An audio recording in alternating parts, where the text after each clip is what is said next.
Hello बच्चों, मेरा नाम है रुपेश कुमार महतो और आपका हमारे यूट्यूब चैनल में वेलकम है। यहाँ हम क्लास 10 का केमिस्ट्री को हम लोग स्टार्ट किए थे, जिसमें हम लोग चैप्टर नंबर 1, चैप्टर नंबर 2 और चैप्टर नंबर 3 को हम लोग कंप्लीट पढ़ चुके हैं, समझ चुके हैं, उसका समरी को हम लोग जान चुके हैं। और आज हम लेकर आए हैं chapter number 4, carbon and it's compounds, carbon और उसके यौगिक। अगर आप सीबीएसई बोर्ड से है फिर भी आपको समझने में थोड़ा सा भी दिक्कत नहीं होगा, और अगर आप जैक या अदर बोर्ड के हैं तो फिर भी आपके लिए ये वीडियो काफ़ी ज़्यादा हेल्पफुल होने वाला है। तो चलिए वीडियो में कंटिन्यू बने रहते हैं और हम लोग चैप्टर को काफ़ी आसानी तरीके से समझते हैं। तो सबसे पहले हमारे पास है कि आप लोग जानते हैं कि सभी सजीव कार्बन से ही बनी होती है। जितने भी हमारे शरीर में जितने भी हिस्से हैं, चाहे जितने भी हमारे आसपास में हम देखते हैं, सारे चट्टान, पत्थर, पेड़ पौधे, जीव जंतु सारे कार्बन से ही बने हैं, सभी कार्बन पर आधारित है। ठीक है बच्चों, इतना समझ में आ रहा है। देखिए, भू प्रपट्टी में जो खनिज है ना, जैसे कार्बोनेट हो गया, हाइड्रोजन कार्बोनेट हो गया, कोयला हो गया, पेट्रोलियम हो गया, ये सब जो खनिज है ना, ये सब को हम लोग क्या बोलते हैं, खनिज कहते हैं। और ये सब जो है ना, केवल 0.02% ही हमारे प्रकृति में क्या है, हमारे नेचर में क्या है, कार्बन है। और वायुमंडल में क्या है, कार्बन डाइऑक्साइड कितना है, 0.03%। तो देखिए, कार्बन डाइऑक्साइड से भी कम है हमारा कार्बन। और कार्बन हमारे दैनिक जीवन में देखिए कितना ज़्यादा हमारे आसपास देखने को मिल रहा है, बहुत कम मात्रा में, फिर भी हमारे लिए काफ़ी ज़्यादा ये उपयोगी है। कार्बन हर चीज़ में पाया जाता है। ठीक है, तो ये आपका एग्जाम में पूछता है कि कार्बन कितना है, कितना प्रतिशत है वायुमंडल में, तो 0.02%। और कार्बन डाइऑक्साइड पूछे तो 0.03%। ठीक है बच्चों, याद रखें। चलिए, आयनिक यौगिक के बारे में हमने पिछले अध्याय में पढ़ा था। ठीक है, पिछले चैप्टर्स में हमने पढ़ा था। आयनिक यौगिकों के गलनांक और क्वथनांक उच्च होते हैं, हम लोग जानते हैं, क्योंकि उनके बीच में अंतर आयनिक बॉन्ड होता है। ये विलयन में अथवा गलित अवस्था में विद्युत का चालन करते हैं। हम लोग जानते हैं कि जो आयनिक यौगिक होते हैं वे तरल अवस्था में ही, यानी लिक्विड का ही, एक्वस के ही फॉर्म में वे क्या करते हैं, विद्युत का चालन करते हैं, इलेक्ट्रिसिटी का सप्लाई होने देते हैं अपने से होकर। अधिकांश जो कार्बन होते हैं वे विद्युत के चालन नहीं करते हैं। अधिकांश जो कार्बन के यौगिक होते हैं ना, वे विद्युत के चालक नहीं होते। जैसा कि हमने पिछला ये चैप्टर में पढ़ा था कि कार्बन से बना जो आपका जो केवल ग्रेफाइट ये होता है जो विद्युत का चालन करता है, जबकि हीरा हो गया ये सब विद्युत का चालन नहीं करता है। तो जो कार्बन के अधिकांश यौगिक जो होते हैं वो विद्युत के कुचालक होते हैं। ठीक है, यानी विद्युत के चालक नहीं होते हैं। ठीक है, कार्बन का इलेक्ट्रॉनिक विन्यास के हम लोग इलेक्ट्रॉनिक विन्यास भी अगले चैप्टर में पढ़ चुके थे। ठीक है, पिछले चैप्टर में पढ़ चुके थे। कार्बन का हम लोग इलेक्ट्रॉनिक विन्यास करेंगे तो कार्बन का परमाणु संख्या कितना होता है, 6 होता है, तो 2,4 इस तरह से। और फिर हम लोग देखते हैं कि बाहरी कोश में कितना है इलेक्ट्रॉन, 4 इलेक्ट्रॉन है। संयोजी इलेक्ट्रॉन कितना है, 4 इलेक्ट्रॉन है। और साझेदारी में कितने इलेक्ट्रॉन भाग लेते हैं, तो 4 इलेक्ट्रॉन की साझेदारी होगी। ठीक है, तो यहाँ पर कार्बन देखिए, कार्बन जो है ना देखिए, यदि बाहरी कक्षा में 1 इलेक्ट्रॉन या 2 इलेक्ट्रॉन या 3 इलेक्ट्रॉन रहेगा तो ये किसी को दान कर देगा। ठीक है, और अपने में पॉजिटिव चार्ज बना लेगा। और यदि किसी धातु का या अधातु का यदि बाहरी कक्षा में 4 हो गया, 4 छोड़ दीजिए, 5 हो गया, 6 हो गया, 7 हो गया, तो ये किसी से इलेक्ट्रॉन लेकर अपना अष्टक को पूरा करते हैं। और यदि पूरी 4 रहा, जैसे कार्बन का 2,4, तो ये साझेदारी करता है, यानी कोवलेंट बॉन्ड बनाता है। ठीक है बच्चों, उसी तरह से अगर हम लोग देखेंगे कि एसिटिक अम्ल का गलनांक 290 केल्विन होता है। शुद्ध इथेनोइक अम्ल का गलनांक आपसे एग्जाम में पूछेगा, शुद्ध इथेनोइक अम्ल या एसिटिक अम्ल का गलनांक कितना होगा, तो 290 केल्विन आपको याद रखना ये वाला। हाइड्रोजन का परमाणु संख्या तो आप जानते हैं, बच्चे को पता होगा कितना होगा, 1 होता है। हाइड्रोजन के 2 परमाणु होते हैं। ठीक है, अपने इलेक्ट्रॉन की साझेदारी करके हाइड्रोजन का एक अणु का निर्माण करते हैं। ठीक है बच्चों, हाइड्रोजन का परमाणु संख्या कितना होता है, 1, और 1 हाइड्रोजन आएगा तो टोटल हमारे पास 2 हाइड्रोजन होगा। और 2 हाइड्रोजन अपने एक को इलेक्ट्रॉन की साझेदारी करके इस तरह से क्या बना देता है, H2 मॉलिक्यूल्स बनाता है, हाइड्रोजन गैस बनाता है। हाइड्रोजन परमाणु मिलकर हाइड्रोजन गैस बनाता है। ठीक है, हाइड्रोजन का एक अणु बनाता है। तो इस तरह से इसको हम लोग क्या बोलते हैं, इसको HH बॉन्ड बोलते हैं। ठीक है, HH बंध बोलते हैं, HH आबंध बोलते हैं। और ये जो इलेक्ट्रॉन आपको दिख रहा है यहाँ पर, तो वो साझेदारी का इलेक्ट्रॉन है। ठीक है बच्चों, उसके बाद देखिए कि संयोजकता इलेक्ट्रॉन दर्शाने के लिए हम बिंदुओं या क्रॉस का उपयोग कर सकते हैं। ये जो संयोजकता के इलेक्ट्रॉन हम दर्शा रहे हैं, देखिए यहाँ पर क्रॉस का साइन है, यहाँ पर हम बिंदु का भी साइन दे सकते हैं। मतलब 2 तरीका से हम लोग संयोजकता इलेक्ट्रॉन, जो इलेक्ट्रॉन साझेदारी में भाग लेते हैं उनको संयोजकता इलेक्ट्रॉन बोलते हैं। तो उसको हम लोग या तो क्रॉस या तो हम लोग डॉट से डिनोट कर सकते हैं। ठीक है बच्चों, दर्शा सकते हैं। क्लोरीन जो है ना, द्विपरमाणुक अणु Cl2 बनाती है। हम लोग जानते हैं कि क्लोरीन का भी बाहरी कक्षा में 7 इलेक्ट्रॉन होता है, 2,7 17 होता है ना, 2,8,7। तो ये अपना अष्टक पूरा करने के लिए 1 इलेक्ट्रॉन की साझेदारी करता है। ठीक है, और Cl2 का अणु बनाता है, क्लोरीन का परमाणु मिलकर क्लोरीन का गैस बनाता है। ठीक है बच्चों, और जिसको हम लोग क्या बोलते हैं, क्लोरीन Cl बंद बोलते हैं। और ये क्या है बच्चों, ये साझेदारी के इलेक्ट्रॉन है, मतलब ये इधर से अपना एक इलेक्ट्रॉन आगे बढ़ाया, ये इधर से अपना एक इलेक्ट्रॉन आगे बढ़ाया और दोनों समझौता कर लिया। ठीक है बच्चों, समझ में आ रहा है, काफ़ी ईजी है। देखिए, दो परमाणु के बीच द्वि आबंध के बनने का उदाहरण। ठीक है, द्वि आबंध बन रहा है। पहले हम लोग जो एकल आबंध देख रहे थे, जैसे कार्बन कार्बन एक एक इलेक्ट्रॉन का साझेदारी करके बना रहा था, क्लोरीन क्लोरीन एक एक इलेक्ट्रॉन का साझेदारी करके बना रहा था, जिसको हम लोग एकल आबंध बोलते थे। अब हम लोग देखेंगे कि डबल बॉन्ड मतलब द्वि आबंध। अब ऑक्सीजन ऑक्सीजन के बीच में डबल बॉन्ड रहेगा, इस तरह से देखिए डबल बॉन्ड, इसको द्वि आबंध बोलते हैं। तो ये अपना 2 इलेक्ट्रॉन देगा, ये अपना 2 इलेक्ट्रॉन देगा और दोनों मिलकर मित्रतापूर्ण समझौता करेगा। ठीक है बच्चों, समझ में आ रहा है। उसी तरह से त्रिआबंध का भी हम लोग उदाहरण देख लेते हैं। जैसे नाइट्रोजन अणु, नाइट्रोजन का परमाणु संख्या कितना होता है, 7 होता है। तो 2,5, तो इसको अपना अष्टक पूरा करने के लिए कितना इलेक्ट्रॉन चाहिए, 3 चाहिए। तो ये अपना इधर से 3 देगा, ये अपना इधर से 3 देगा और टोटल इसका पास भी 8 हो जाएगा, इसके पास भी 8 हो जाएगा। तो इस तरह से एन के बीच में कौन सा बॉन्ड बन गया है, ट्रिपल बॉन्ड बन गया है। ठीक है बच्चों, समझ में आ रहा है। चलिए देखिए, फिर देखिए अमोनिया के अणु का सूत्र आपको एग्जाम में पूछ सकता है। ऑब्जेक्टिव क्वेश्चन में अमोनिया का रासायनिक सूत्र क्या होता है, तो NH3। ठीक है, ईंधन के रूप में मीथेन का ही उपयोग करते हैं। ठीक है बच्चों, ईंधन के रूप में जो खाना पकाने वगैरह में ईंधन का यूज किया जाता है वो मीथेन का उपयोग करते हैं, मीथेन। ठीक है, मीथेन का। ठीक है, मीथेन का मुख्य घटक क्या होता है, बायोगैस एवं संपीड़ित प्राकृतिक गैस, जिसको हम लोग CNG कॉम्प्रेस्ड नेचुरल गैस कहते हैं। ठीक है, मीथेन का मुख्य घटक। मीथेन का उपयोग हम लोग कहाँ करते हैं, ईंधन के रूप में। और मीथेन किससे किससे बना होता है, बायोगैस, जिसको हम लोग गोबर गैस भी बोलते हैं, और संपीड़ित प्राकृतिक गैस यानी कॉम्प्रेस्ड नेचुरल गैस। ठीक है बच्चों, मीथेन का रासायनिक सूत्र पूछ देगा अगर आपसे एग्जाम में, तो क्या लिखेंगे, CH4 लिखेंगे। ठीक है बच्चों, समझ में आ रहा है। चलिए देखते हैं आगे। 2 परमाणुओं के बीच इलेक्ट्रॉन के एक युग्म की साझेदारी के द्वारा बनने वाले आबंध को सहसंयोजी आबंध कहते हैं। जो एक एक का इलेक्ट्रॉन का साझेदारी कर रहा था उसको हम लोग क्या बोलते हैं, एकल आबंध या फिर सहसंयोजी आबंध। सहसंयोजी आबंध द्वारा बने अणुओं का अंतराणुक बल कम, अंतराणुक बल यानी जो उनका बीच में जो मजबूती होता है वो कम होता है, इसलिए उनका गलनांक और क्वथनांक भी क्या होता है, कम होता है। ठीक है बच्चों, ये जिस तरह आयनिक यौगिक था उसी तरह से है। सहसंयोजी यौगिक क्या कहते हैं, विद्युत के कुचालक होते हैं। सहसंयोजी यौगिक क्या होते हैं, विद्युत के कुचालक होते हैं। ठीक है बच्चों, देखिए जो स्टार इस तरह दिख रहा है ना, उसको आपको केवल समझ में आ रहा है तो ठीक है, नहीं तो कोई दिक्कत नहीं है। लेकिन ये सब जो है ना, इस तरह का साइन, ये सब आपको पूरी तरह से समझ के रखना, याद करके रखना। ठीक है बच्चों, मैं आपको पहले ही बता दूंगा कौन वाला इंपॉर्टेंट रहेगा।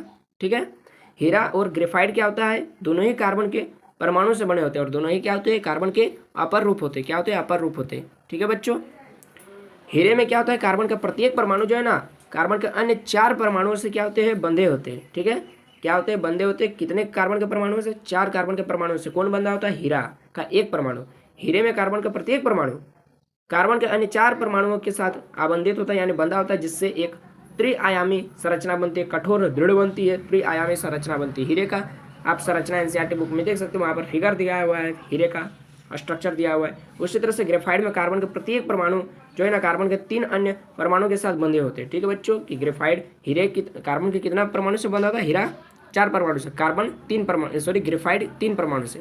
ठीक है, जिससे षटकोणीय व्यूह यानी रचना मिलती है। ठीक है, जिससे षटकोणीय 6 कोना वाला रचना मिलता है। ठीक है, दोनों का, हीरा का भी और ग्रेफाइट दोनों का ही आपका जो फिगर दिया हुआ आपका NCERT बुक में दिया हुआ, आप उसको देख सकते हैं। ठीक है बच्चों, याद रखना है कि हीरा में क्या होता है, कार्बन के 4 परमाणु से बंधा रहता है और ग्रेफाइट में कार्बन के 3 परमाणु से बंधा रहता है, जिससे एक क्या होता है, षटकोणीय आकृति बनती है और उसमें त्रिआयामी संरचना बनती है। ठीक है, ठीक है।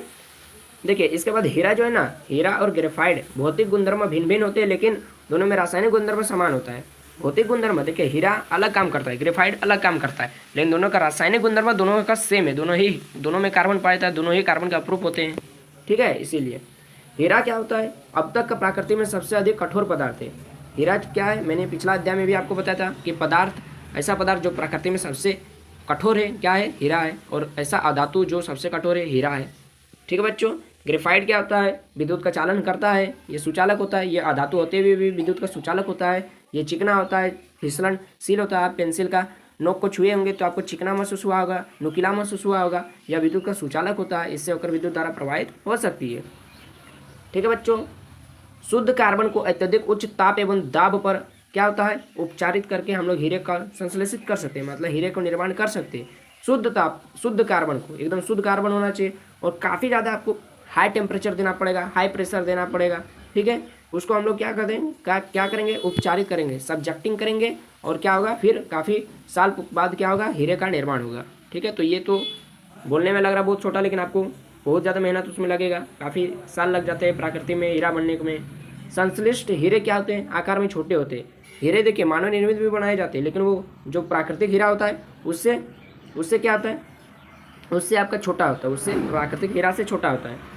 ठीक है, फुलेरिन भी क्या है, कार्बन का एक अपरूप होता है। ठीक है, फुलेरिन भी कार्बन का एक अपरूप होता है। ठीक है, फुलेरिन जो होता है वो कार्बन का अपरूप होता है। कार्बन का अपरूप C60 में कार्बन के परमाणु फुटबॉल के रूप में उपस्थित होते हैं। ठीक है, C60 ये भी क्या है, कार्बन का अपरूप होता है। ठीक है, जिसमें कार्बन का परमाणु जो है ना फुटबॉल का जैसा संरचना होती है। ये भी आपका NCERT बुक में इसका भी डायग्राम दिया हुआ है, आप देख सकते हैं। फुटबॉल जैसा संरचना है कार्बन 60 का। ये भी कार्बन 60 क्या है, कार्बन का अपरूप है। ठीक है, जिसको कार्बन 60 क्या होता है, अमेरिकी आर्किटेक्ट बकमिंस्टर फुलर द्वारा डिजाइन किए गए जियोडेसी गुंबद के समान लगते हैं, इसलिए इस अणु को फुलेरिन नाम दिया गया। कार्बन 60 को ही हम लोग फुलेरिन भी कहते हैं, जिसका खोज किसने किया था, बकमिंस्टर आर्किटेक्ट, अमेरिकी वैज्ञानिक थे। ठीक है, अमेरिकी आर्किटेक्ट थे। ठीक है, जो शोधकर्ता होते हैं उनका आर्किटेक्ट बोलते हैं। बकमिंस्टर फुलर जिसका नाम था, उन्होंने अपने ही नाम पर क्या किया, इस कार्बन 60 का नाम रख दिया, फुलेरिन नाम रख दिया। ठीक है बच्चों, समझ में आ रहा है। इलेक्ट्रॉन बिंदु संरचना, ये काफ़ी ज़्यादा इस चैप्टर का इंपॉर्टेंट है। इलेक्ट्रॉन बिंदु संरचना इस चैप्टर में सबसे ज़्यादा इंपॉर्टेंट यही वाला इलेक्ट्रॉन बिंदु संरचना आपको बनाने बोलेगा एग्जाम में। जैसे आपको बोलेगा सबसे ज़्यादा 3 इंपॉर्टेंट यही सब होता है कि आपको वाटर का इलेक्ट्रॉन बिंदु संरचना बनाने बोलेगा, कार्बन डाइऑक्साइड का बोल सकता है, अमोनिया अणु का बोल सकता है कि आप इलेक्ट्रॉन बिंदु संरचना बनाइए, NaCl का बोल सकता है। ठीक है, MgCl2 का बोल सकता है। तो ये सब होता है। तो देखिए वाटर का देखिए इलेक्ट्रॉन बिंदु संरचना, सबसे पहले तो आपको इसमें 2 ही चीज़ याद रखना है, परमाणु संख्या याद रखना है और उसका इलेक्ट्रॉनिक विन्यास करना आना चाहिए, और कितना संयोजकता इलेक्ट्रॉन आपको पहचानने आना चाहिए। ठीक है, कि कितना इलेक्ट्रॉन का साझेदारी करेगा। जैसे यहाँ पर ऑक्सीजन का परमाणु संख्या कितना होता है, 8 होता है, तो 2,6, तो इसका बाहरी कक्षा में 6 गो इलेक्ट्रॉन होगा।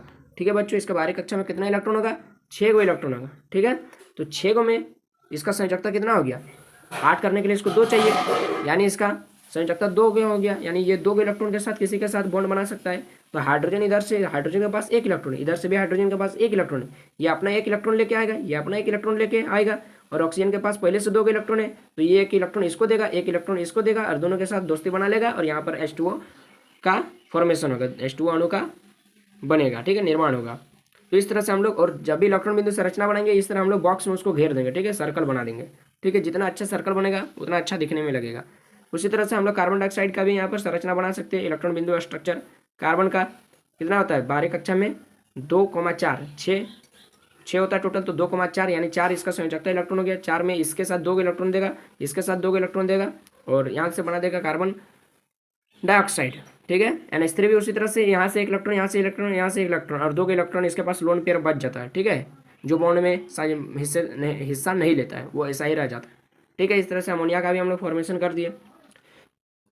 कार्बन यौगिकों, देखिए ये काफ़ी ज़्यादा इंपॉर्टेंट पॉइंट है, देखिए इसीलिए मैंने यहाँ पर तीर का निशान दिया है। कार्बन यौगिकों की गणना के अनुसार ये कितने हैं, काफ़ी ज़्यादा इंपॉर्टेंट क्वेश्चन है, या जो आप NCERT बुक में भी ये डाटा दिया गया है कि कार्बन यौगिकों की गणना, जो नेचर में कार्बन के यौगिक है वो लगभग कितने, वो लगभग 3 मिलियन से भी ज़्यादा है, 3 मिलियन है लगभग।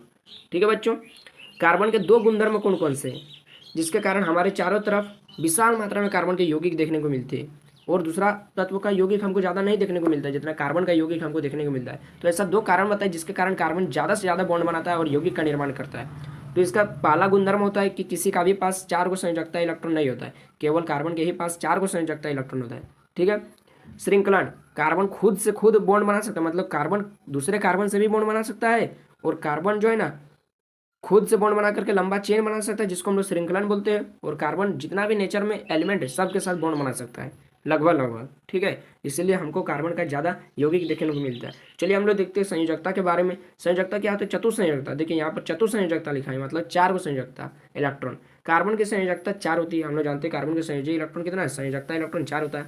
जिससे ये क्या करता है कि कार्बन या फिर दूसरे तत्वों के परमाणुओं के साथ क्या करता है, आसानी से क्या करता है, एकल बॉन्ड हो, मतलब सिंगल बॉन्ड हो, चाहे द्विबंध यानी डबल बॉन्ड हो, चाहे त्रिआबंध यानी ट्रिपल बॉन्ड हो, द्वारा जुड़ सकते हैं। ठीक है, जैसे देखिए कार्बन कार्बन के साथ सिंगल बॉन्ड भी बना सकते हैं, कार्बन कार्बन के साथ डबल बॉन्ड भी बना सकते हैं, कार्बन कार्बन के साथ ट्रिपल बॉन्ड भी बना सकता है। ठीक है, क्या है ले, क्योंकि इसके पास टोटल 4 गो संयोजकता इलेक्ट्रॉन है। जैसे यहाँ पर एक बॉन्ड बन गया, तो इसके पास टोटल 3 गो बॉन्ड बना, इस कार्बन के पास बचा है तो 1 गो 2 गो 3 गो हो गया, ठीक है। इसके पास भी 3 गो, 1 2 3 गो। तो इस तरह से देखिए ये और भी इधर से जुड़ सकता है, यहाँ पर आर कोई भी अल्काइल ग्रुप हो सकता है या फिर कोई भी दूसरा ग्रुप हो सकता है, दूसरा एलिमेंट हो सकता है, तत्व हो सकता है, परमाणु हो सकता है, ठीक है दोस्तों।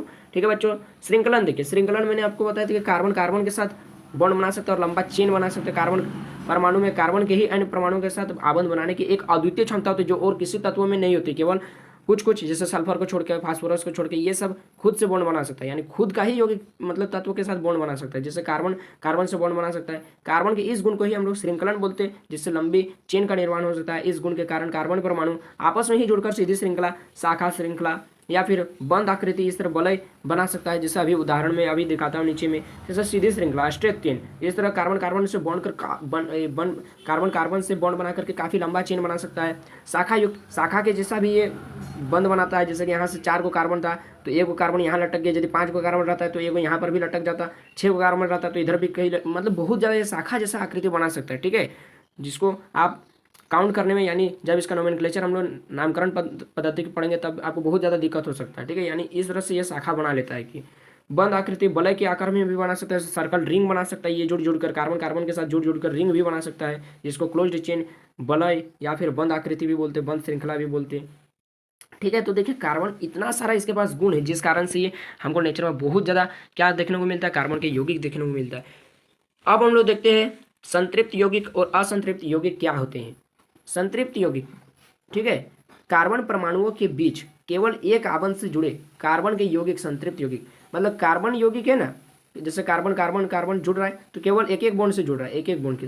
देखिए इसके बीच में क्या है, एक बॉन्ड है, इसके बीच में क्या है, एक बॉन्ड है। क्या इस तरह से डबल बॉन्ड है? नहीं। तो इसको हम लोग क्या बोलते हैं, इसी को हम लोग क्या बोलते हैं, संतृप्त यौगिक बोलते हैं, जो केवल सिंगल बॉन्ड से जुड़ा रहता है।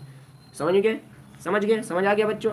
देखिए असंतृप्त यौगिक क्या होता है, जो या तो डबल के साथ, या तो डबल बॉन्ड बना रहा है या तो ट्रिपल बॉन्ड बना रहा है, ये सब क्या है, असंतृप्त यौगिक है। समझ में आ गया। चलिए आगे देखते हैं, काफ़ी इजी है। अमोनियम साइनेट से यूरिया बनाकर किसने दिखाया था? देखिए सब लोग पहले ज़माना में क्या हो रहा था, मान्यता थी कि जितना भी कार्बन के यौगिक है, ठीक है, वो सारे प्रकृति में मिलते हैं, जितने भी है सब सजीवों से मिलते हैं, ठीक है, उसको मानव नहीं बना सकता है। लेकिन फ्रेडरिक वॉहलर ने, ये एक साइंटिस्ट है, उन्होंने 1828 में इस अवधारणा को गलत सिद्ध कर दिया और उन्होंने अमोनियम साइनेट से यूरिया बना करके दिखा दिया। यूरिया मतलब जो पेशाब में होता है, जो मूत्र में होता है, वही बना करके दिखा दिया। यानी प्रकृति में जो चीज़ मिलता है उसको उन्होंने मानव निर्मित बना के मानव निर्मित यानी खुद से बना करके दिखा दिया। तो इस तरह से उस अवधारणा को उन्होंने गलत सिद्ध कर दिया कि सजीवों से ही केवल कार्बन नहीं मिलता है, ठीक है, हम लोग खुद से भी कार्बन के यौगिक बना सकते हैं। ठीक है बच्चों, समझ में आ रहा है। देखिए उसके बाद देखते हैं कि कार्बन तथा हाइड्रोजन से बनने वाले यौगिक को क्या कहते हैं, कार्बन और हाइड्रोजन। तो यहाँ सबसे पहले हाइड्रोजन से हाइड्रो को ले लिया और कार्बन से कार्बन को ले लिए, तो इस तरह हाइड्रोकार्बन हो गया, ठीक है। यानी कार्बन और हाइड्रोजन यदि रहेगा उस यौगिक में, केवल कार्बन और हाइड्रोजन, तो उसको हम लोग क्या बोलेंगे, हाइड्रोकार्बन बोलेंगे। यानी कार्बन और हाइड्रोजन से बने यौगिक को हम लोग हाइड्रोकार्बन बोलते हैं। ठीक है बच्चों, समझ में आ रहा है। ठीक है, हाइड्रोजन और कार्बन से बने यौगिक को हाइड्रोकार्बन बोलते हैं। हाइड्रोकार्बन को 3 भागों में बांटा गया है, अल्केन, अल्किन, अल्काइन, या फिर एल्केन, एल्किन, एल्काइन। ठीक है बच्चों, यदि कार्बन सिंगल बॉन्ड से जुड़ा है, ठीक है, यानी एकल आबंध से जुड़ा है, तो उसको हम लोग एल्केन बोलेंगे। यदि कार्बन से डबल बॉन्ड से जुड़ा है तो उसको हम लोग एल्कीन बोलेंगे। और कार्बन से ट्रिपल बॉन्ड में जुड़ा है, त्रि आबंध में, तो उसको हम लोग क्या बोलेंगे, अल्काइन बोलेंगे, एल्काइन बोलेंगे। क्लियर हो गया। एल्केन देखिए अभी मैंने ऊपर में बताया, यदि सिंगल जुड़ा रहेगा तो उसको हम लोग संतृप्त बोलते हैं। यदि डबल या फिर ट्रिपल के साथ जुड़ा रहेगा तो उसको हम लोग असंतृप्त बोलते हैं। ठीक है, देखिए साधारण सूत्र जो आपने नहीं पढ़ा होगा तो यहाँ पर देख लीजिए कि एल्केन का साधारण सूत्र होता है CnH2n+2, CnH2n+2, ठीक है, CnH2n+2। एल्किन का रासायनिक सूत्र, साधारण सूत्र क्या होता है, CnH2n। बस एल्काइन का CnH2n-2। यहाँ पर जो एल्केन में हम लोग देखे थे CnH2n+2, वहाँ पर जो n का वैल्यू होगा वो 1 से स्टार्ट होगा और इन्फिनिट तक जाएगा। और एल्किन में क्या होता है, जो n CnH2n है, वहाँ पर जो n का वैल्यू है वो 2 से स्टार्ट होगा, 2 से आप पुट कर सकते हैं, और एल्काइन में भी आप 2 से ही पुट करेंगे। ठीक है, यानी 1 यहाँ पर नहीं बनता है। ठीक है, देखिए अगर पहला सदस्य पूछ दे कि एल्केन का पहला सदस्य कौन होता है, तो पहला सदस्य मतलब n के जगह में 1 पुट करेंगे, और n के जगह में 1 पुट करेंगे तो यहाँ पर 1 हो जाएगा, यहाँ पर CnH2n+2, तो यहाँ पर क्या हो जाएगा, CH4 हो जाएगा, CH4 हो जाएगा। तो CH4 को हम लोग क्या बोलते हैं, मीथेन बोलते हैं, मैथेन बोलते हैं। ठीक है, अभी मैं आगे बताऊंगा किस तरह से नामकरण करते हैं। उसके बाद देखिए एन के जगह में यदि 2 पुट करेंगे एल्किन में तो सबसे पहला सदस्य उसका इथीन बनता है। देखिए उसके बाद देखिए अल्काइन में, अभी आपको समझ में नहीं आ रहा है कि कैसे मिथीन हो गया, इथेन हो गया। अभी मैं आगे मैं आपको बताऊंगा कि किस तरह से नामकरण किया जाता है, ठीक है, यौगिकों का। इथाइन में सबसे पहले हम लोग क्या करते हैं, अल्काइन में एन का वैल्यू 2 पुट करेंगे तो पहला सदस्य इसका इथाइन आएगा। ठीक है बच्चों, समझ में आ रहा है। चलिए उसके बाद देखिए संतृप्त यौगिक क्या होते हैं, सबसे कम अभिक्रियाशील होते हैं। ठीक है, सबसे कम अभिक्रियाशील होते हैं किसकी तुलना में, असंतृप्त हाइड्रोकार्बन की तुलना में, यानी एल्किन और एल्काइन की तुलना में। काहे? क्योंकि ये सारे क्या होते हैं, सिंगल बॉन्ड से जुड़े रहते हैं, सिंगल बॉन्ड के साथ, और सिंगल बॉन्ड को तोड़ना सबसे ज़्यादा कठिन होता है। ठीक है, यानी इसीलिए ये क्या करते हैं, सबसे कम अभिक्रियाशील होते हैं, ये जल्दी किसी से रिएक्ट नहीं करते हैं। ठीक है, तो ये जो स्ट्रक्चर बना हुआ है CH4, ये मीथेन का इलेक्ट्रॉन बिंदु संरचना। उसी तरह से हम लोग इथीन और इथाइन का देखते हैं। इथीन का देखिए, इथेन का इस तरह से देखिए डबल बॉन्ड है यहाँ पर, तो मैंने आपको क्या बताया था, एल्किन में डबल बॉन्ड होता है और एल्काइन में ट्रिपल बॉन्ड होता है। तो इस तरह से यहाँ पर सिंगल सिंगल सिंगल और यहाँ पर सिंगल, और यहाँ पर कार्बन कार्बन में केवल डबल होगा। हाइड्रोजन के साथ नहीं लगा दीजिए, क्योंकि हाइड्रोजन के पास एक ही कोई इलेक्ट्रॉन नहीं होता है, वो कैसे 2 इलेक्ट्रॉन के साथ बॉन्ड बनेगा। समझ में आ रहा है। इथाइन का भी देख लीजिए, यहाँ पर इथाइन के साथ ट्रिपल बॉन्ड रहेगा। ठीक है, इस तरह से रहेगा, ट्रिपल बॉन्ड देखिए 1 2 3 इस तरह से रहेगा, और हाइड्रोजन के साथ सिंगल रहेगा, हाइड्रोजन के साथ सिंगल रहेगा। तो इस तरह से इथाइन का सूत्र बन गया। ठीक है, इथाइन का संरचना बन गया। चलिए ठीक है, चलिए बच्चों, अब हमारे पास क्लास 10 में जो आपका चैप्टर है कार्बन और उसकी कंपाउंड यौगिक, उसका सबसे इम्पोर्टेंट टॉपिक आने जा रहा है, जिसका नाम है समावयवता। ठीक है, समावयवता मतलब आइसोमेरिज्म, जो आपका क्लास 11 12 तक काम देने वाला है। ठीक है, तो इसको आप समझ लीजिए। समावयवता या संरचनात्मक समावयव क्या होते हैं, समान आणविक सूत्र। ध्यान से देखिए, ध्यान से सुनिए, समान आणविक सूत्र मतलब अणु का सूत्र समान होगा, उसका रासायनिक सूत्र समान होगा, लेकिन संरचना अलग अलग होगा। बस यही वाला ध्यान रखना है। उसका जो केमिकल फॉर्मूला जो होता है ना, ये वाला फॉर्मूला तो सबका समान होगा, लेकिन जो संरचना जो बनाएंगे ना, यहाँ से इस तरह से देखिए, संरचना जो बनाएंगे ना वो अलग अलग होगा। बस इसी को हम लोग क्या कहते हैं, समावयवता कहते हैं इस घटना को। और जो इस तरह से अलग अलग जो संरचना बन रहा है उसको समावयव कहते हैं। ठीक है, उसको संरचनात्मक समावयव कहते हैं। ठीक है, समझ में आ रहा है। चलिए देखिए, यहाँ पर जैसे एक उदाहरण मैंने लिया है, जैसे ब्यूटेन का लिया। ठीक है, ब्यूटेन का लिया है, यानी C4H10 ब्यूटेन का लिया है। तो ब्यूटेन का 2 ही को समावयव बनता है, 2 ही को समावयवता मतलब समावयव संरचना बनता है। क्या क्या, एक नॉर्मल ब्यूटेन बनता है जिस तरह से हम लोग सिंपल से चेन के द्वारा बनाते हैं, और आइसो ब्यूटेन। ठीक है, जो इस तरह ब्रांच के रूप में जो होता है, ठीक है, शाखा के युग जैसा होता है। तो इस तरह से देखिए 4 कार्बन है, तो 1 कार्बन 2 कार्बन 3 कार्बन 4 कार्बन, और बस 10 को हाइड्रोजन दे दीजिए।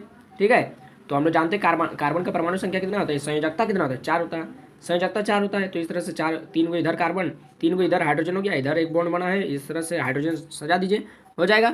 उसके बाद देखिए यहाँ पर जो 2 को कार्बन सीधा देना है और एक उसका ऊपर में दे देना है, एक इधर थोड़ा इस तरह हो गया, तो इसको आप इस तरह से भी दे सकते हैं। ठीक है, या फिर इस तरह से भी दे सकते हैं।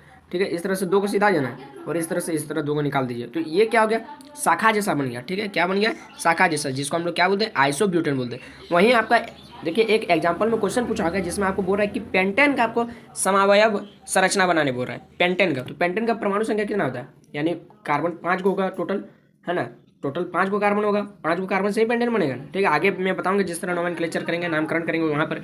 तो कार्बन 5 होगा तो C5 बन जाएगा और H12 हो जाएगा। तो इसका 3 को समावयव संरचना बनेगा। ठीक है, क्या बनेगा, एक नॉर्मल पेंटेन तो बनेगा ही, एक आइसो पेंटेन बनेगा ही, और एक नया क्या बन जाएगा, नया से देखिए, ट्रिक से देखिए, नया से हो जाएगा क्या, नियो पेंटेन। ठीक है, तो बना लीजिएगा खुद से, कुछ नहीं करना है उसमें। यहाँ पर जिस तरह सीधा दिए 2 को, तो उसमें सीधा 3 को देना है, और एक को देखिए यहाँ पर दिए और एक को यहाँ पर लटका देना, बस हो गया 5 को।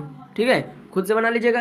देखिए कुछ यौगिकों में क्या होता है, कार्बन के परमाणु वलय मतलब रिंग के जैसा भी व्यवस्थित होते हैं। जैसे उदाहरण देखना है तो जिसका अगर उस कार्बन के परमाणु रिंग जैसा होता है, ठीक है, और ऐसा में एल्केन का एक केवल बनेगा, एल्केन का, और रिंग जैसा में आपका एरोमेटिक हाइड्रोकार्बन में भी बनता है। ठीक है, जो आपका रिंग जैसा जिसमें बेंजीन होता है उस में होता है, तो वो बाद में अभी बताऊंगा। जैसे कार्बन एल्केन से बनाएगा, एल्केन से ही हमको सूत्र इस तरह सर्कल बनाना है। ठीक है, एल्केन से ही, यानी सिंगल बॉन्ड से ही, तो उसका लिए साधारण सूत्र आता है CnH2n, बस मतलब जो एल्केन का होता है वही वाला यहाँ। और वहाँ पर एल्केन में 2 से स्टार्ट होता था एन के जगह में, यहाँ पर एन के जगह में 3 से स्टार्ट होगा, यही वाला ध्यान रखना है। ठीक है, ठीक है, क्या हो जाएगा, यहाँ पर एल्केन का ही केवल बनेगा, जिसका साधारण सूत्र क्या होगा, CnH2n, जहाँ पर एन का वैल्यू 3 4 5 से स्टार्ट होगा। और इसका एक एग्जांपल देख लीजिए, जैसे साइक्लोहेक्सेन, ठीक है, एक तो एग्जांपल देख लीजिए साइक्लोहेक्सेन, जिसका सूत्र क्या हो जाएगा साइक्लोहेक्सेन। साइक्लो तो छोड़ दी, साइक्लो तो रिंग के लिए यहाँ पर बताया गया, हेक्सेन देख लीजिए। हेक्सेन में यानी 6 कार्बन का बात हो रहा है, 6 कार्बन में यहाँ पर 6 पुट कर दीजिए एन के जगह में, तो 6 दूनी 12 यानी C6H12। इसका सूत्र कैसे बनेगा, सर्कल जैसा बनाना है, बहुत ईजी है। 6 को कार्बन इस तरह सर्कल जैसा बना दीजिए, 1 2 3 4 5 6, और बस हाइड्रोजन दे दीजिए सबके लिए। तो यहाँ पर जैसे आप जानते हैं कि कार्बन का संयोजकता इलेक्ट्रॉन 4 होता है, यानी 4 को ये बॉन्ड बना सकता है। तो यहाँ से 1 हो गया, 2 हो गया, अब 2 का हाइड्रोजन के लिए बचा, तो 2 का हाइड्रोजन लटका दीजिए, तो इस तरह से रिंग जैसा बन जाएगा, ठीक है। अगर हम लोग देखेंगे एरोमेटिक हाइड्रोकार्बन, ठीक है, एरोमेटिक मतलब जो रिंग वाला होता है वो तो वाला है, मतलब वो भी रिंग ही होता है, लेकिन वो एल्केन के लिए होता है जिसमें डबल बॉन्ड मतलब सिंगल बॉन्ड। आप डबल बॉन्ड वाला देखिए, डबल बॉन्ड वाला में जैसे बेंजीन का एक उदाहरण ले लेते हैं, तो बेंजीन में का फॉर्मूला क्या होता है, देखिए इस तरह से तीर का निशान बनाया, मतलब ये आपका 11 12 तक काम देने वाला है। तो बेंजीन का संरचना आप याद रख लीजिए या फिर सीख लीजिए, C6H6 तो होता है, C6H6 ये तो आपको याद रखना है, उसका संरचना मतलब केमिकल फॉर्मूला होता है, ठीक है, रासायनिक सूत्र होता है। 6 कार्बन जिस तरह से अभी हम लोग लटकाए तो उस तरह लटका दीजिए, 3 4 5 6। और देखिए इटो बनाने का बहुत अच्छा तरीका है, बहुत आसान सा तरीका है कि एक यदि आप सिंगल दिए तो उसका नेक्स्ट वाला आपको डबल देना है, फिर सिंगल दिए फिर डबल देना, फिर सिंगल फिर डबल देना, या फिर पहले आप यदि डबल दिए तो फिर सिंगल फिर डबल फिर सिंगल फिर डबल फिर सिंगल, समझ गए। यदि इसका इस तरह से बनाना है तो आप इस तरह से भी बना सकते हैं, और यहाँ से रिंग दे दीजिए इस तरह से, ठीक है, ये भी बेंजीन बन गया। या फिर इस तरह से दे दीजिए, इस तरह से भी बना सकते हैं, यानी बेंजीन को हम लोग कई तरीके से बना सकते हैं। यहाँ पर डबल सिंगल हो गया, ये सिंगल हो गया, फिर डबल दे दीजिए, फिर ये सिंगल हो गया, फिर ये डबल हो गया, ठीक है, फिर ये सिंगल हो गया, समझ रहे। तो इस तरह से आप बेंजीन को बना सकते हैं। और यहाँ पर क्या है, हाइड्रोजन है, इसको ध्यान जरूर रखिएगा, ये सब क्या है, हाइड्रोजन है, ठीक है। देखिए ये हो गया। अब देखिए जो कार्बनिक यौगिक में क्या होता है, हाइड्रोजन को प्रतिस्थापित करने वाले तत्वों को विषम परमाणु कहते हैं। जो कार्बन के यौगिक है, जैसे मान लेते हैं हमारे पास एक यौगिक है, जैसे मान लेते हैं हमारे पास एक यौगिक क्या है, मान लेते मीथेन इथेन प्रोपेन कुछ भी मान लीजिए। जैसे हम संरचना बनाते हैं 1 2 3 4 कार्बन वाला बनाए, इधर हाइड्रोजन है, ठीक है, मैं लिखूंगा नहीं, आप समझ जाएगा कि ये सब हाइड्रोजन है, ये सब, ठीक है, ये सब हाइड्रोजन है, हाइड्रोजन हाइड्रोजन, ठीक है, ठीक है। तो देखिए यहाँ से जो हाइड्रोजन को हटाना है, तो इसको हटाने वाला जो ये रहेगा तत्व रहेगा, उस तत्व को हम लोग क्या बोलेंगे, विषम परमाणु बोलेंगे, समझ गए। जैसे यहाँ पर इसको हाइड्रोजन को हटा कौन कौन सकता है, हैलोजन का तत्व हटा सकते हैं, जैसे क्लोरीन ब्रोमीन आयोडीन, ठीक है, और कुछ कुछ केस में फ्लोरीन भी आता है, ऑक्सीजन भी इसको हटा सकता है, नाइट्रोजन भी हटा सकता है, सल्फर भी हटा सकता है, ठीक है, ठीक। लेकिन ज़्यादा से ज़्यादा चांस किसका रहता है, हैलोजन का रहता है, ठीक है।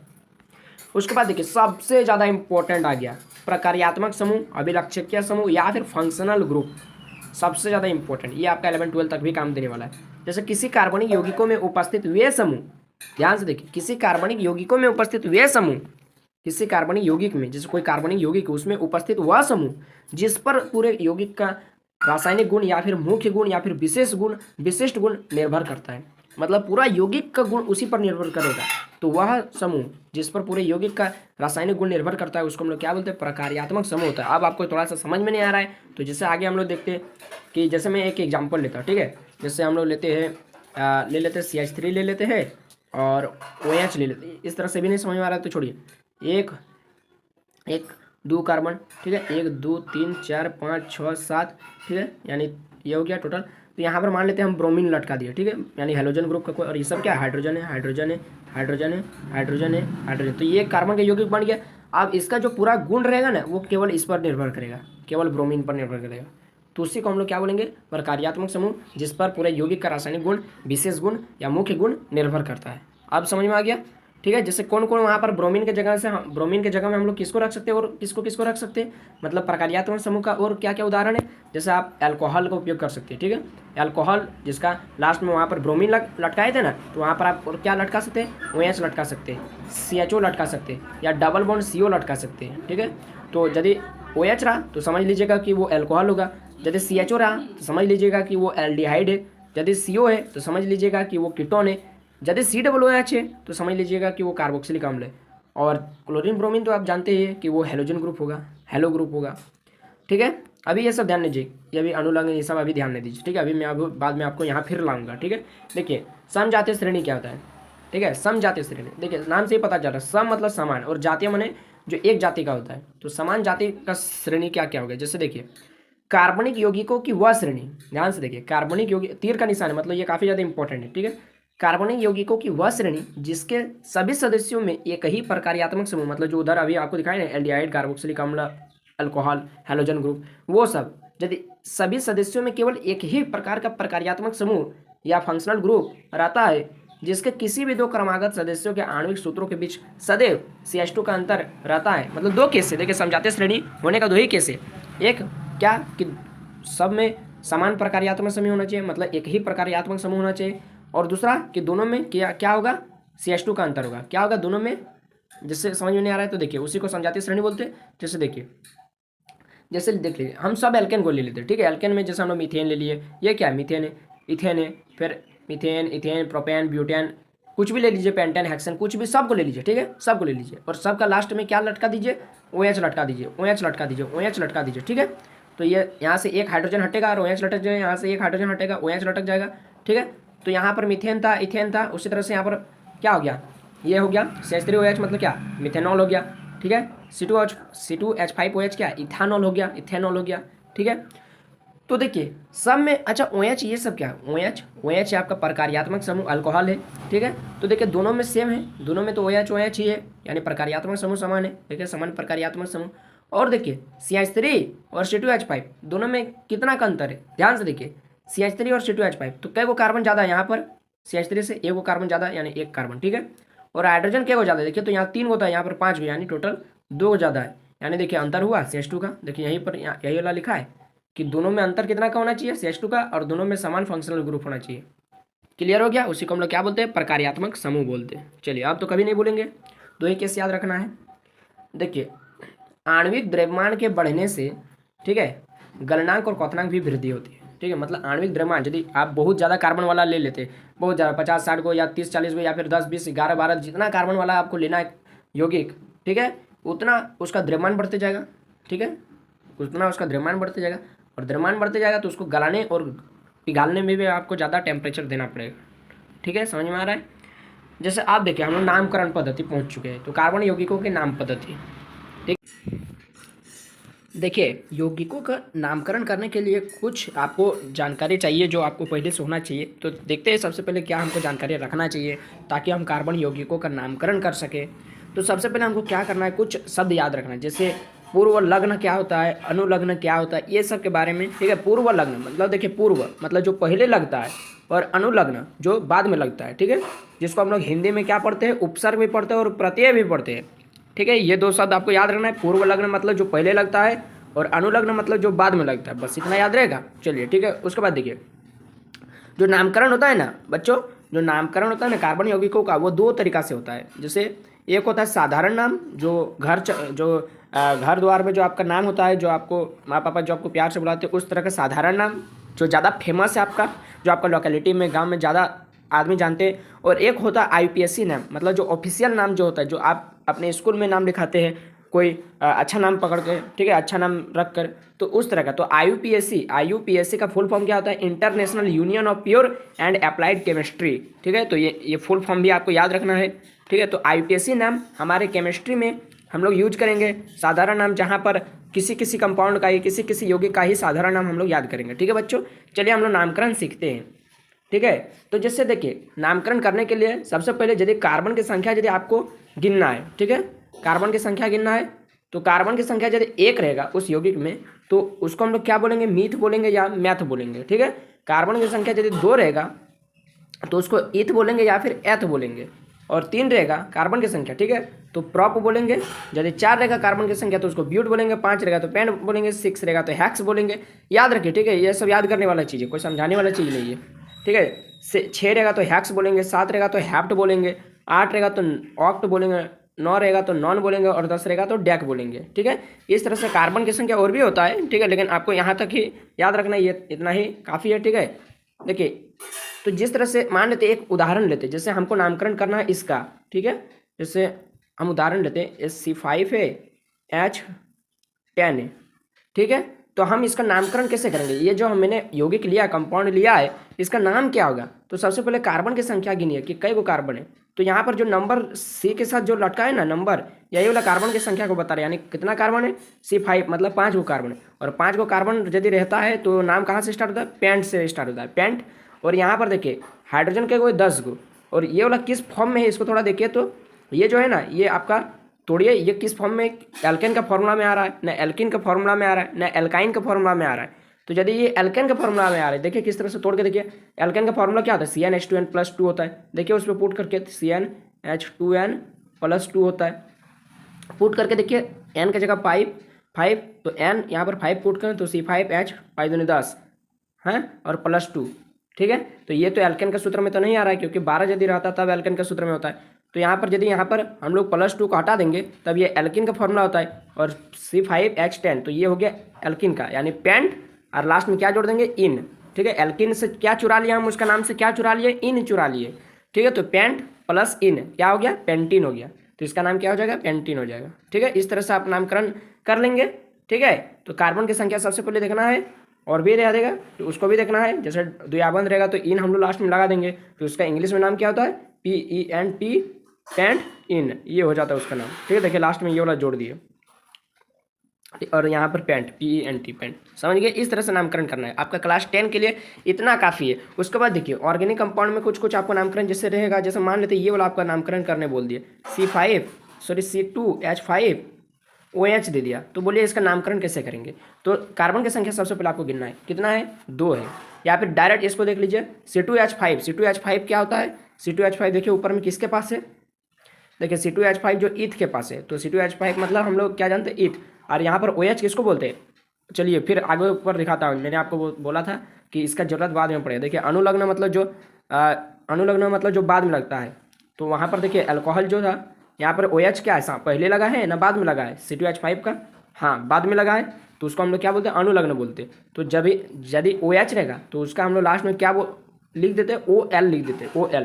तो इसका नाम क्या हो जाएगा, ईथ, EEH, ईथ हो गया। और इथेन लिख देते हैं सबसे पहले, इथेन, और लास्ट में क्या है, OH के लिए हम लोग क्या लिखते हैं, OL लिखते हैं, तो OL लिख दिए, तो इसका नाम क्या हो जाएगा, इथेनॉल हो जाएगा। ठीक है, तो इस तरह से आप नामकरण करना सीख जाएंगे। और इस पर मैं आपको सेक्रेट वीडियो भी बना के देखूँगा, बना कर दूंगा, मतलब अलग सा वीडियो, ताकि आप जितना भी क्लास 10 के लिए आपका नामकरण है सारा उस वीडियो में कवर हो जाएगा। ठीक है, तो यहाँ पर मैं ज़्यादा नामकरण नहीं बता सकता। ठीक है, क्योंकि इसके लिए बोर्ड में बताना पड़ेगा, तभी आपको काफ़ी क्लियर होगा, क्रिस्टल क्लियर होगा, काफ़ी अच्छा से समझ में आएगा। ठीक है, तो चलिए अभी इसको, यदि थोड़ा थोड़ा आपको समझ में आ गया हो तो काफ़ी है, उसके बाद तो मैं बता ही रहूँगा। ठीक है, आगे देखते हैं, दहन एक कैसी अभिक्रिया है, ऊष्माक्षेपीय अभिक्रिया है। ये तो मैंने आपको पहला वीडियो में भी बताया था। ठीक है, दहन एक ऊष्माक्षेपीय अभिक्रिया, जैसे ये क्या है, कार्बन, कोयला का दहन में क्या होता है, कार्बन जलता है ऑक्सीजन के प्रेजेंस में, यानी वायुमंडल के हवा के प्रेजेंस में कार्बन डाइऑक्साइड बनता है, ऊष्मा बनता है, प्रकाश बनता है। ठीक है, जैसे प्राकृतिक गैस का दहन, मीथेन, CH4 को क्या बोलते हैं, मीथेन बोलते हैं, ऑक्सीजन के प्रेजेंस में जलेगा तो कार्बन डाइऑक्साइड, जल, ऊष्मा और प्रकाश निकलेगा। उसी तरह से अल्कोहल का दहन, ठीक है, C2, ये किस तरह से, CH3CH2OH, यानी ये इथानॉल है। अभी मैंने आपको जो ऊपर में बताया था C2H5OH, वही वाला ऑक्सीजन के प्रेजेंस में जलता है तो कार्बन डाइऑक्साइड, जल और ऊष्मा और प्रकाश मिलता है। तो तीनों में देखिए कार्बन डाइऑक्साइड, जल, ऊष्मा और प्रकाश मिला। तो इस तरह से दहन क्या है, प्रकाश मिल रहा है, ऊष्मा और प्रकाश मिल रहा है, यानी एक ऊष्माक्षेपीय अभिक्रिया है। ठीक है, जो हमको प्रकाश या ऊष्मा देता है उसको हम लोग ऊष्माक्षेपीय अभिक्रिया कहते हैं, और जिसको हमको अभिक्रिया कराने के लिए प्रकाश या ऊष्मा लगता है, यानी देना पड़ता है, उसका हम लोग क्या बोलते हैं, ऊष्मा शोषी अभिक्रिया बोलते हैं। ठीक है, वो अभिक्रिया प्रकाश या ऊष्मा के अवशोषण के कारण ही होता है। ठीक है, देखिए अभी मैंने आपको बताया था कि यदि सिंगल बॉन्ड रहेगा तो उसको हम लोग क्या बोलते हैं, संतृप्त हाइड्रोकार्बन बोलते हैं, बोले थे। तो संतृप्त हाइड्रोकार्बन से सामान्यतः क्या होता है, संतृप्त हाइड्रोकार्बन से सामान्यतः स्वच्छ ज्वाला निकलती है। ठीक है, संतृप्त हाइड्रोकार्बन जैसे मीथेन हो गया, ये क्या है, संतृप्त हाइड्रोकार्बन है। इस तरह से देखिए single bond single bond single bond है, और इस समय हाइड्रोजन है हाइड्रोजन है हाइड्रोजन है।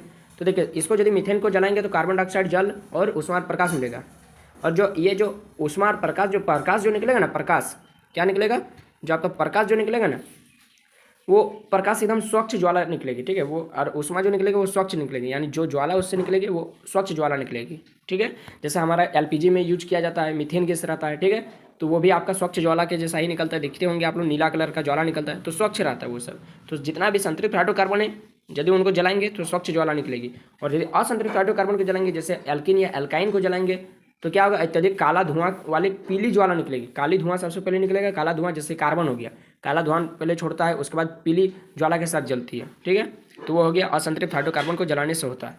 उसके बाद देखिए घरों में उपयोग में लाई जाने वाली जो गैस होती है, ये जो उसमें LPG में या फिर केरोसिन के स्टोव में या फिर केरोसिन को भी जलाने से क्या होता है कि क्या होता है, छिद्र होते हैं जिनसे पर्याप्त मात्रा में ऑक्सीजन समृद्ध मिश्रण जलकर देखिए स्वच्छ नीली ज्वाला देती है। बोले थे अभी एलपीजी को जलाएंगे तो नीला कलर का ज्वाला निकलता है जो कि काफ़ी ज़्यादा स्वच्छ होता है, जिससे हमको कोई नुकसान नहीं होता है। ठीक है, उसके बाद देखिए क्या है कि केवल गैसीय पदार्थों के जलने पर ही ज्वाला उत्पन्न होती है। ठीक है, ये भी ध्यान रखिए, यदि आप ठोस पदार्थ को जलाएंगे जैसे जैसे लकड़ी या कोयला को जलाते हैं, ठीक है, तो लकड़ी या कोयला को जलाएंगे तो शुरू में तो वो क्या बोलते हैं ज्वाला देगी। काहे ज्वाला देगी? काहे कि से उसके अंदर में जो गैस की मात्रा है, जो जलवाष्प की मात्रा वो निकलेगी, और गैस के दहन से क्या होता है, ज्वाला निकलती है। तो इसीलिए वो शुरुआत में जब कोयला को जलाते हैं तब ज्वाला निकलती है। उसके बाद जब पूरा कोयला जलने लगता है ना, पूरा अच्छा तरीका से आग पकड़ लेता है, तब उससे ज्वाला नहीं निकलती है, केवल ताप निकलता है, ताप। ठीक है, आपने चूल्हा में देखा होगा। ठीक है, तो इस तरह से देखिए ज्वाला किस में निकलती है? केवल गैसों को ही जलाने से ज्वाला निकलती है। ठीक है, ठोस या द्रव्य को जलाने से ज्वाला नहीं निकलती है। ठीक है, कोयला या पेट्रोलियम का निर्माण गैस मात्रा से हुआ है, यानी जीव जंतुओं के मृत अवशेषों से हुआ है ना, जीवाश्मों से हुआ है कोयला और पेट्रोलियम का निर्माण। कोयला जो है ना लाखों वर्षों के पुराने वृक्षों, फर्न, यानी जो फर्न मतलब उसका फूल पत्तियाँ आदि पौधे के अन्य अवशेषों के, ठीक है, जब धरती में दफन होने के बाद लाखों करोड़ों सालों तक उसमें उच्च ताप और दाब के कारण क्या हुआ है, जीवाश्म ईंधनों में परिवर्तित हो गया, कोयला पेट्रोलियम ये सब में परिवर्तित हो गया। तेल तथा गैस, देखिए तेल तथा गैस लाखों वर्ष पुराने छोटे समुद्री जीवों, पौधों तथा मतलब पौधों और जीवों के अवशेष से, जैसे कोयला तो जान गए कि वो धरती के नीचे से बनता है। ठीक है, लेकिन जो तेल या गैस होता है ना वो समुद्र के धरती के नीचे बनता है, मतलब समुद्र के नीचे बनता है। कैसे? तो समुद्र में भी जानते हैं कि समुद्री पेड़ पौधे होते हैं, है ना, समुद्री जीव होते हैं, मछलियाँ वगैरह, व्हेल मछलियाँ, है ना, तो वो सब के मरने से, सड़ने गलने से, समुद्र के नीचे तलछटी में बैठ जाने से और उसके ऊपर परत दर परत बन जाने के बाद उसमें भी उच्च ताप और दाब लगता है। ठीक है, उसका हाई प्रेशर बनता है, जिस कारण से वहाँ से आपका क्या होता है, उन जो चट्टान बन गया उसके ऊपर से परत परत परत जो चट्टान बन गया, उन चट्टानों के छिद्र से क्या निकलती है, क्या निकलती है, गैस निकलती है। ठीक है, और ऊपर में क्या आ जाता है, तेल की सतह आ जाती है। तो इस तरह से समुद्र में, इस तरह से जीवों के अवशेषों से क्या होती है, समुद्री जीवों के अवशेषों से क्या होती है, तेल और गैस का निर्माण होता है। इतना समझ में आ गया? समुद्र की गहराइयों में मौजूद जो चट्टानों के छिद्रित भागों से तेल तथा गैस का रिसाव होता है, अभी मैंने बताया। ठीक है, ऑक्सीकारक देखिए क्या होता है, जो ऑक्सीकरण कराता है उसी को ऑक्सीकारक कहते हैं। ठीक है, कारक मतलब जो करवाने वाला होता है, जो एजेंट होता है। ठीक है, तो किस चीज़ का एजेंट? ऑक्सीकरण का एजेंट। ठीक है, तो यहाँ पर वैसे पदार्थ जो अन्य पदार्थों को ऑक्सीजन देने की क्षमता रखता है, ऑक्सीकारक कहलाते हैं। मतलब जो किसी दूसरा को ऑक्सीजन प्रदान करेगा जिससे उसका ऑक्सीकरण होगा, उपचयन होगा, तो क्या होगा, वैसे पदार्थ जो अन्य पदार्थों को ऑक्सीजन देकर या देने की क्षमता रखता है उसको ऑक्सीकारक कहते हैं। ठीक है, जिससे जिस पदार्थ को उसने ऑक्सीजन दिया है उस पदार्थ का उपचयन होता है, ऑक्सीडेशन होता है। तो जो उसको ऑक्सीजन दिया उसी को हम लोग क्या बोलते हैं, ऑक्सीकारक बोलते हैं। जैसे कौन कौन दूसरा पदार्थ को ऑक्सीजन दे सकता है, KMnO4, क्षारीय पोटेशियम परमैंगनेट, अम्लीय K2Cr2O7 यानी अम्लीय पोटासियम डाइक्रोमेट। ठीक है, तो ये सब देखिए ऑक्सीजन इसमें 4 गो अणु है, इसमें ऑक्सीजन का 7 गो अणु है। तो ये सब क्या करता है, दूसरा पदार्थ को जाकर ऑक्सीजन प्रदान कर सकता है या दे सकता है। ठीक है, तो इसको हम लोग क्या बोलते हैं, ऑक्सीकारक बोलते हैं। देखिए एक ये जो समीकरण है, ठीक है, इसको याद रखना है। अल्कोहल को अम्ल में कैसे बदलेंगे? ठीक है, अल्कोहल आपको दिया रहेगा, बोलेगा कि आप उसको अम्ल में परिवर्तित करके दिखाओ। जैसे क्या है अल्कोहल, जैसे आप कोई भी अल्कोहल ले लीजिए, मैंने यहाँ पर इथेनॉल ले लिया। ठीक है, आपका NCERT बुक में इथेनॉल दिया है, C2H5OH या फिर CH3CH2OH। तो इथेनॉल का हम लोग क्या करेंगे, इसको आप 2 तरीका से अल्कोहल में बदल सकते हैं। ठीक है, सॉरी मतलब अम्ल में बदल सकते हैं, एसिड में बदल सकते हैं। एक तरीका तो ये है, मतलब यहाँ पर देखिए कुछ नहीं करना है, CH3CH2OH जो है ना, और यहाँ पर हमको CH3COOH है, यानी एक ऑक्सीजन देखिए यहाँ पर ज़्यादा है, यानी हम यहाँ पर क्या हुआ, ऑक्सीकरण हुआ। तो ऑक्सीकरण मतलब हमको ऑक्सीजन चाहिए, सही बात है, हमको ऑक्सीजन चाहिए। यहाँ पर देखिए एक ऑक्सीजन था, यहाँ पर 2 ऑक्सीजन हो गए, मतलब इसका ऑक्सीकरण हुआ है। तो ऑक्सीकरण मतलब हमको ऑक्सीजन चाहिए, तो ऑक्सीजन हम कहाँ से ले सकते हैं, जिसके पास ऑक्सीजन है, मतलब हम ऑक्सीकारक से लेंगे। तो कोई भी ऑक्सीकारक लगा दीजिए, जैसे इन दोनों में से किसी को भी लगा दीजिए, क्षारीय KMnO4 प्लस उष्मा लगा दीजिए, या फिर अम्लीय K2Cr2O7 प्लस उष्मा लगा दीजिए। दोनों में से कोई भी एक लगा दीजिए, बस आपका इथेनॉल से इथेनोइक अम्ल मतलब अल्कोहल से अम्ल बन जाएगा। ठीक है, ठीक है, समझ में आ गया, अल्कोहल से एसिड बन जाएगा। ठीक है, समझ में आ गया, काफ़ी आसान है। ठीक है, देखिए मोस्ट इंपॉर्टेंट आपका क्लास 10 के लिए मोस्ट इंपॉर्टेंट कि संकलन अभिक्रिया क्या होता है, मतलब एडिशन रिएक्शन क्या होता है, संकलन अभिक्रिया काफ़ी ज़्यादा इंपॉर्टेंट है। देखिए क्या होता है, इससे आपका पॉलिटेक्निक में भी क्वेश्चन पूछा जाता है। देखिए पैलेडियम और निकेल ये क्या है, उत्प्रेरक है, जो मैंने आपको चैप्टर 2 में भी उत्प्रेरक के बारे में बताया था। ठीक है, जो किसी भी रासायनिक अभिक्रिया की होने की दर को बढ़ा देता है। ठीक है, या फिर यदि कोई अभिक्रिया नहीं हो पा रहा है तो उसको अभिक्रिया कराने के लिए एक नया पाथ प्रदान करता है, रास्ता प्रदान करता है, आसान सा। तो वो होता है उत्प्रेरक। उत्प्रेरक अभिक्रिया में कोई परिवर्तन नहीं लाता है, केवल उसका दर को बढ़ा देता है, मतलब कोई चेंज नहीं कर देता कि ये बनना चाहिए था लेकिन दूसरा कुछ बन गया, ऐसा बात नहीं है। ठीक है, तो पैलेडियम और निकेल जैसे उत्प्रेरकों की उपस्थिति में, ठीक है, इन दोनों में से किसी भी एक उत्प्रेरक की उपस्थिति में, कौन कौन, पैलेडियम या फिर निकेल की उपस्थिति में, है ना, असंतृप्त हाइड्रोकार्बन, मतलब कौन कौन, एल्किन और एल्काइन में हाइड्रोजन जोड़कर, एल्किन और एल्काइन में आप हाइड्रोजन जोड़कर क्या करेंगे, उसको संतृप्त बना देंगे। मतलब पहले असंतृप्त था, अब उसमें हम हाइड्रोजन जोड़ दिए तो वो संतृप्त हो गया। इसी प्रक्रिया को असंकलन अभिक्रिया कहते हैं। समझ गए? मतलब इसमें दो चीज़ ध्यान रखना है कि उत्प्रेरक तो आपको लिखना ही पड़ेगा, नहीं तो नंबर आप कितना सही लिखेंगे नंबर नहीं मिलेगा। तो उत्प्रेरक सबसे पहले आपको बोलेंगे, आप बोलेंगे कि निकेल या पैलेडियम जैसे उत्प्रेरकों की उपस्थिति में, ठीक है, असंतृप्त हाइड्रोकार्बन जैसे एल्किन या एल्काइन में हाइड्रोजन जोड़कर उसको संतृप्त हाइड्रोकार्बन बनाने की अभिक्रिया को हम लोग क्या बोलते हैं, संकलन अभिक्रिया बोलते हैं, एडिशन रिएक्शन बोलते हैं। बस खत्म, सिंपल सा बातें हैं।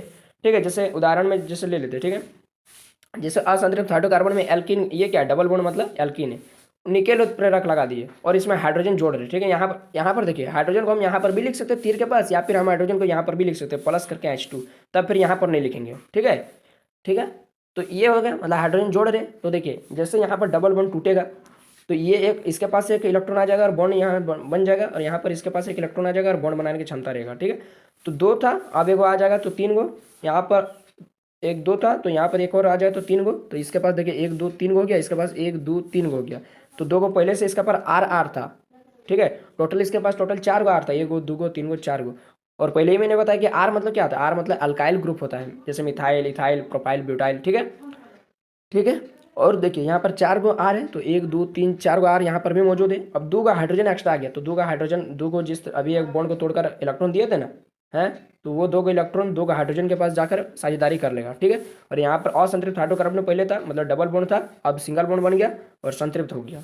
ठीक है, और मैंने आपको पहले भी बताया था कि संतृप्त हाइड्रोकार्बन ज़्यादा रिएक्टिव नहीं होता है, ज़्यादा क्रियाशील नहीं होता है।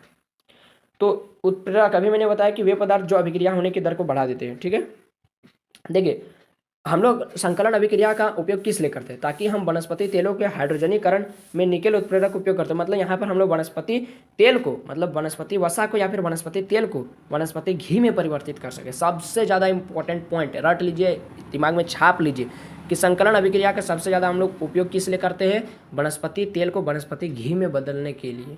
ठीक है, समझ में आ गया? देखिए वनस्पति तेलों के हाइड्रोजनीकरण में निकेल उत्प्रेरक का उपयोग होता है। ध्यान रखिए, ये निकेल उत्प्रेरक या पैलेडियम वहाँ पर लिखा था, लेकिन हाइड्रोजनीकरण करने बोलेगा वनस्पति तेल का, तो केवल हम निकेल उत्प्रेरक का उपयोग करेंगे तभी होगा, पैलेडियम यहाँ पर यूज नहीं कर सकते। तो इसको भी ध्यान रखना, ये इस बार 2023 का पॉलिटेक्निक के एग्जाम में पूछा गया था। ठीक है, तो देखिए वनस्पति वसा में साधारणतः क्या होता है, असंतृप्त हाइड्रोकार्बन श्रृंखलाएं होती है। संतृप्त मतलब वनस्पति वसा में, वनस्पति तेल में क्या होता है, लंबी असंतृप्त हाइड्रोकार्बन, असंतृप्त हाइड्रोकार्बन। ध्यान रखिए, वनस्पति यदि तेल पूछेगा तो असंतृप्त हाइड्रोकार्बन, और जंतु का तेल पूछेगा मतलब वनस्पति वसा, जो वसा होता है तेल जिससे निकलता है, ठीक है, उसमें असंतृप्त हाइड्रोकार्बन होता है। जंतु का वसा मतलब जंतु का जो ये होता है, ठीक है, जो वसा होता है, जो है ना, जो ये होता है चर्बी होता है, ठीक है, जंतु का चर्बी से क्या होता है, संतृप्त कार्बन श्रृंखलाएं होती हैं। तो देखिए दोनों हमारे लिए एक हानिकारक है और लाभदायक है। असंतृप्त हाइड्रोकार्बन रहेगा तो वो हमारे लिए लाभदायक है, और संतृप्त हाइड्रोकार्बन रहेगा तो वो हमारे लिए हानिकारक है।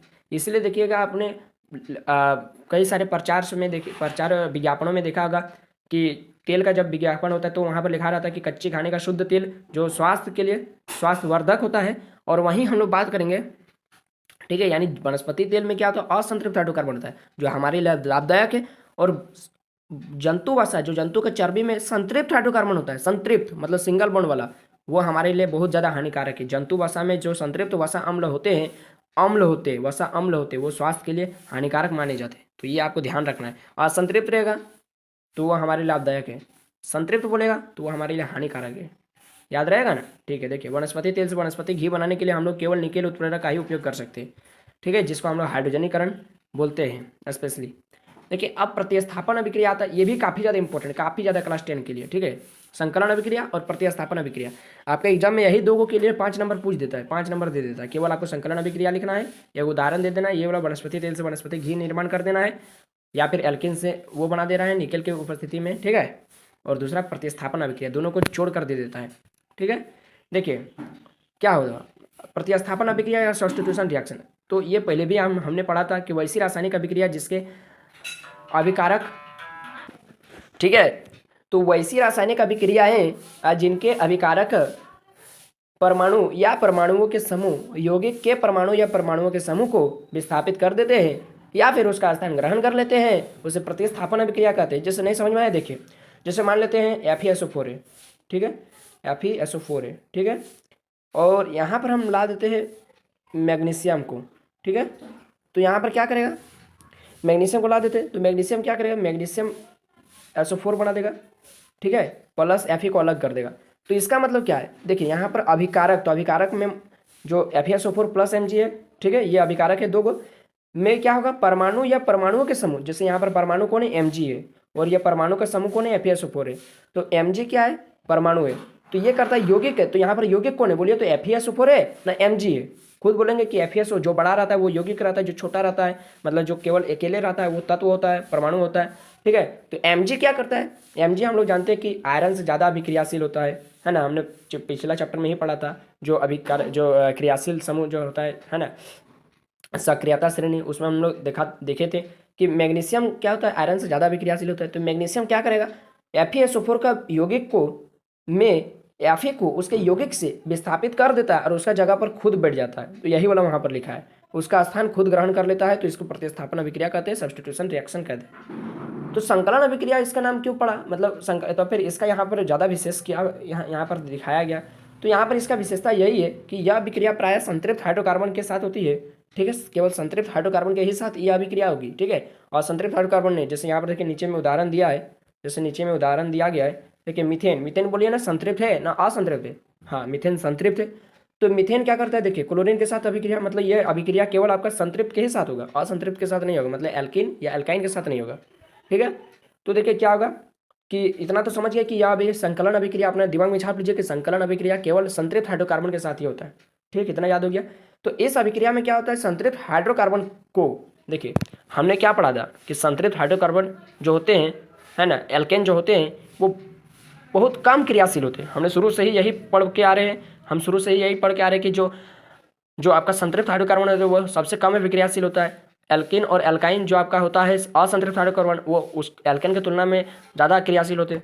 लेकिन यहाँ पर देखिए कुछ कुछ केस में, जैसे सूर्य के प्रकाश की उपस्थिति में संतृप्त हाइड्रोकार्बन को यदि आप क्लोरीन गैस के साथ अभिक्रिया कराते हैं तो वो अभिक्रिया कर लेता है, और क्या करता है, क्लोरीन जो है ना वो एक एक करके, यहाँ पर CH4 में कई को हाइड्रोजन है, 4 गो हाइड्रोजन है, तो एक एक करके हर स्टेप के द्वारा 4 गो हाइड्रोजन है, तो 4 गो स्टेप के द्वारा उसका प्रत्येक हाइड्रोजन को हटाते जाता है और वहाँ पर क्लोरीन का एक एक गो परमाणु जुटते जाता है। बस यही वाला सबसे इंपॉर्टेंट बात है, यदि आप इसको समझ गए बहुत अच्छी बात है।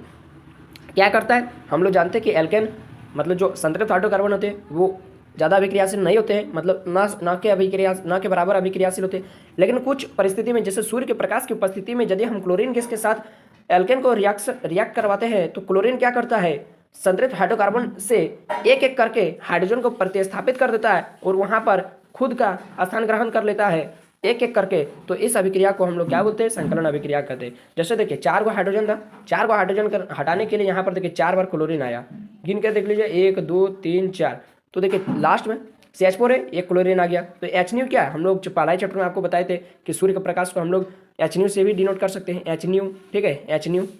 तो यहाँ पर क्या होगा, क्लोरीन आया और क्लोरीन अपना एगो, देखिए क्लोरीन इस तरह से क्लोरीन इसको मैं समझाता हूँ। देखिए यहाँ से 1 2 3 4 है, 1 2 3 4 है, ठीक। क्लोरीन इस तरह से है, Cl बॉन्ड में। तो क्या करता है, एगो क्लोरीन और यहाँ से एगो हाइड्रोजन बाहर निकल जाता है, क्या बना दिया, HCl बना दिया, ठीक है।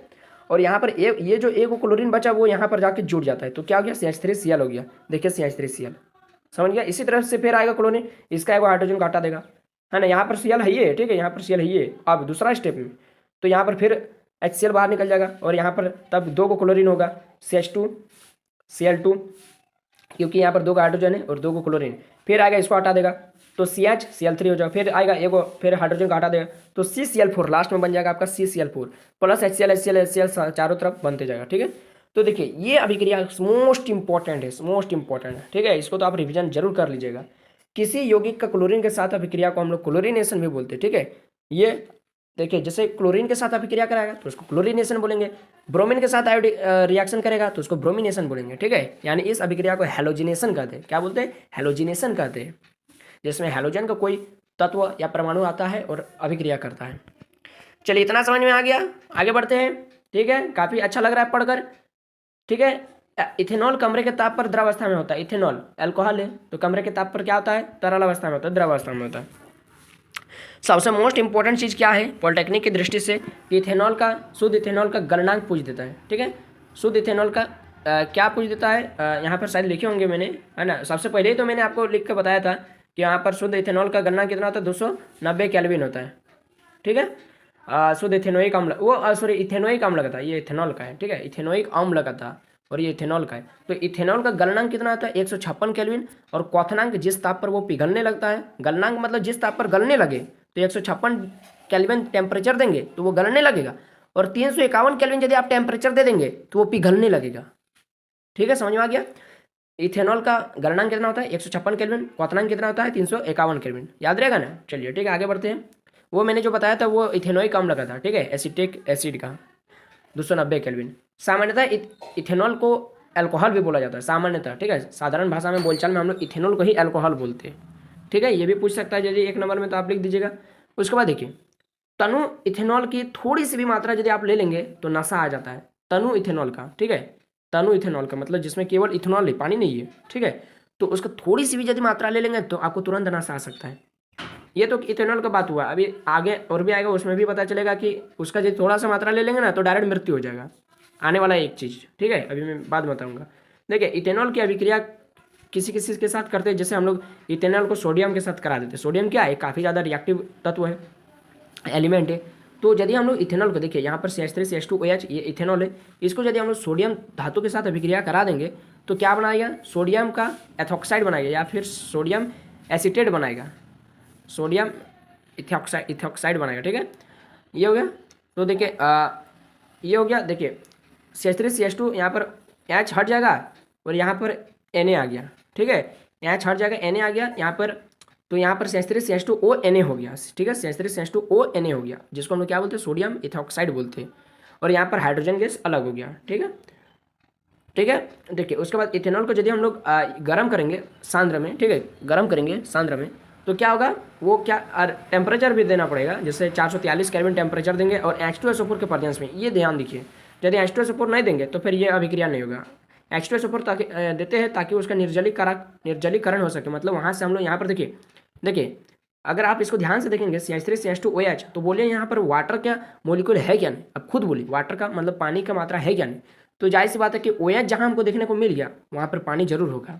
ठीक है, तो उसी OH को हटाने के लिए हम लोग क्या करते हैं? H2SO4 को देते हैं, है ना, और क्या करते हैं? 443 केल्विन टेम्परेचर पर गर्म करते हैं। तो गर्म करने से क्या होगा? पानी बाहर निकल जाएगा।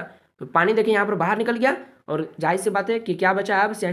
CH2 बचा, यानी ये क्या बचा है? एल्कीन बचा है। क्या बचा है? इथिन बचा है। क्या बचा है? इथिन बचा है।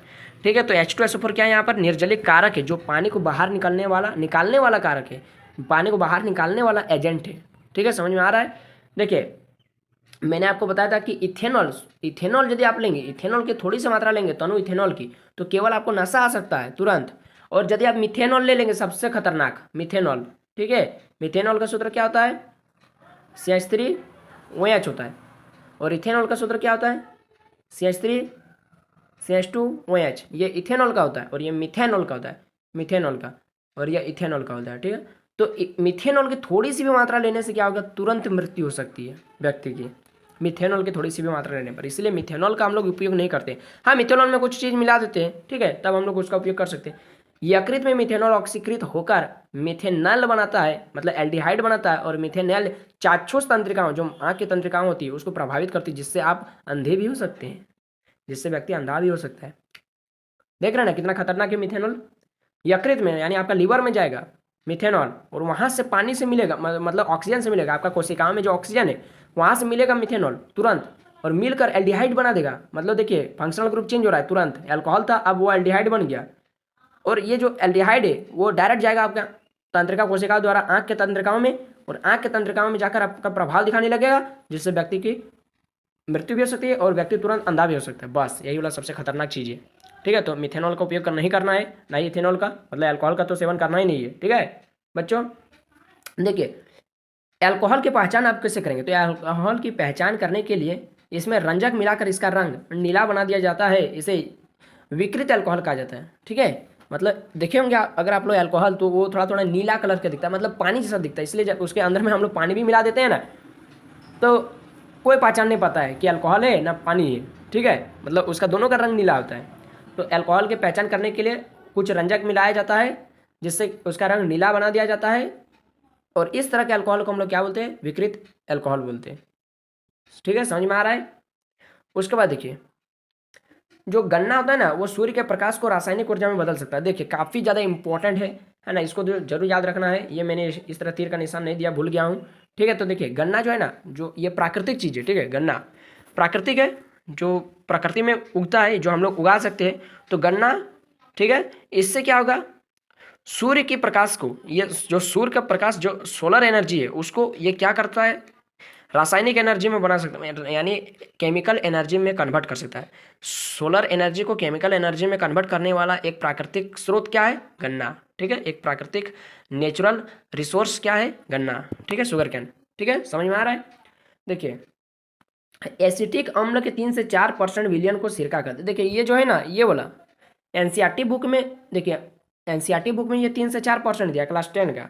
और यही वाला आगे यदि आप जाएंगे और पॉलिटेक्निक का तैयारी जब आप लोग करेंगे, तो वहाँ पर लिखा रहेगा कि 5 से 8% विलियन को, एसिटिक अम्ल के 5 से 8% विलियन को सिरका कहते हैं, विनेगार कहते हैं। ठीक है, जो चौमिन में जो यूज किया जाता है, पानी जैसा दिखता है पहले, उसका जो प्लेट में दिया जाता है, मतलब तलीठ में, तलवा में जो दिया रहता है ना, तवाठ में जो देता है पानी जैसा छिड़कता है, तो वो क्या रहता है? विनेगार रहता है, यही सिरका रहता है। ठीक है, चौमिन का दुकान में आपने देखा होगा, तो वो सिरका होता है। तो अगर आप पॉलिटेक्निक की तैयारी करेंगे, तब वहाँ पर जो भी आप बुक पढ़ेंगे उसमें लिखा रहेगा 5 से 8% एसिटिक अम्ल के विलियन को हम लोग सिरका कहते हैं।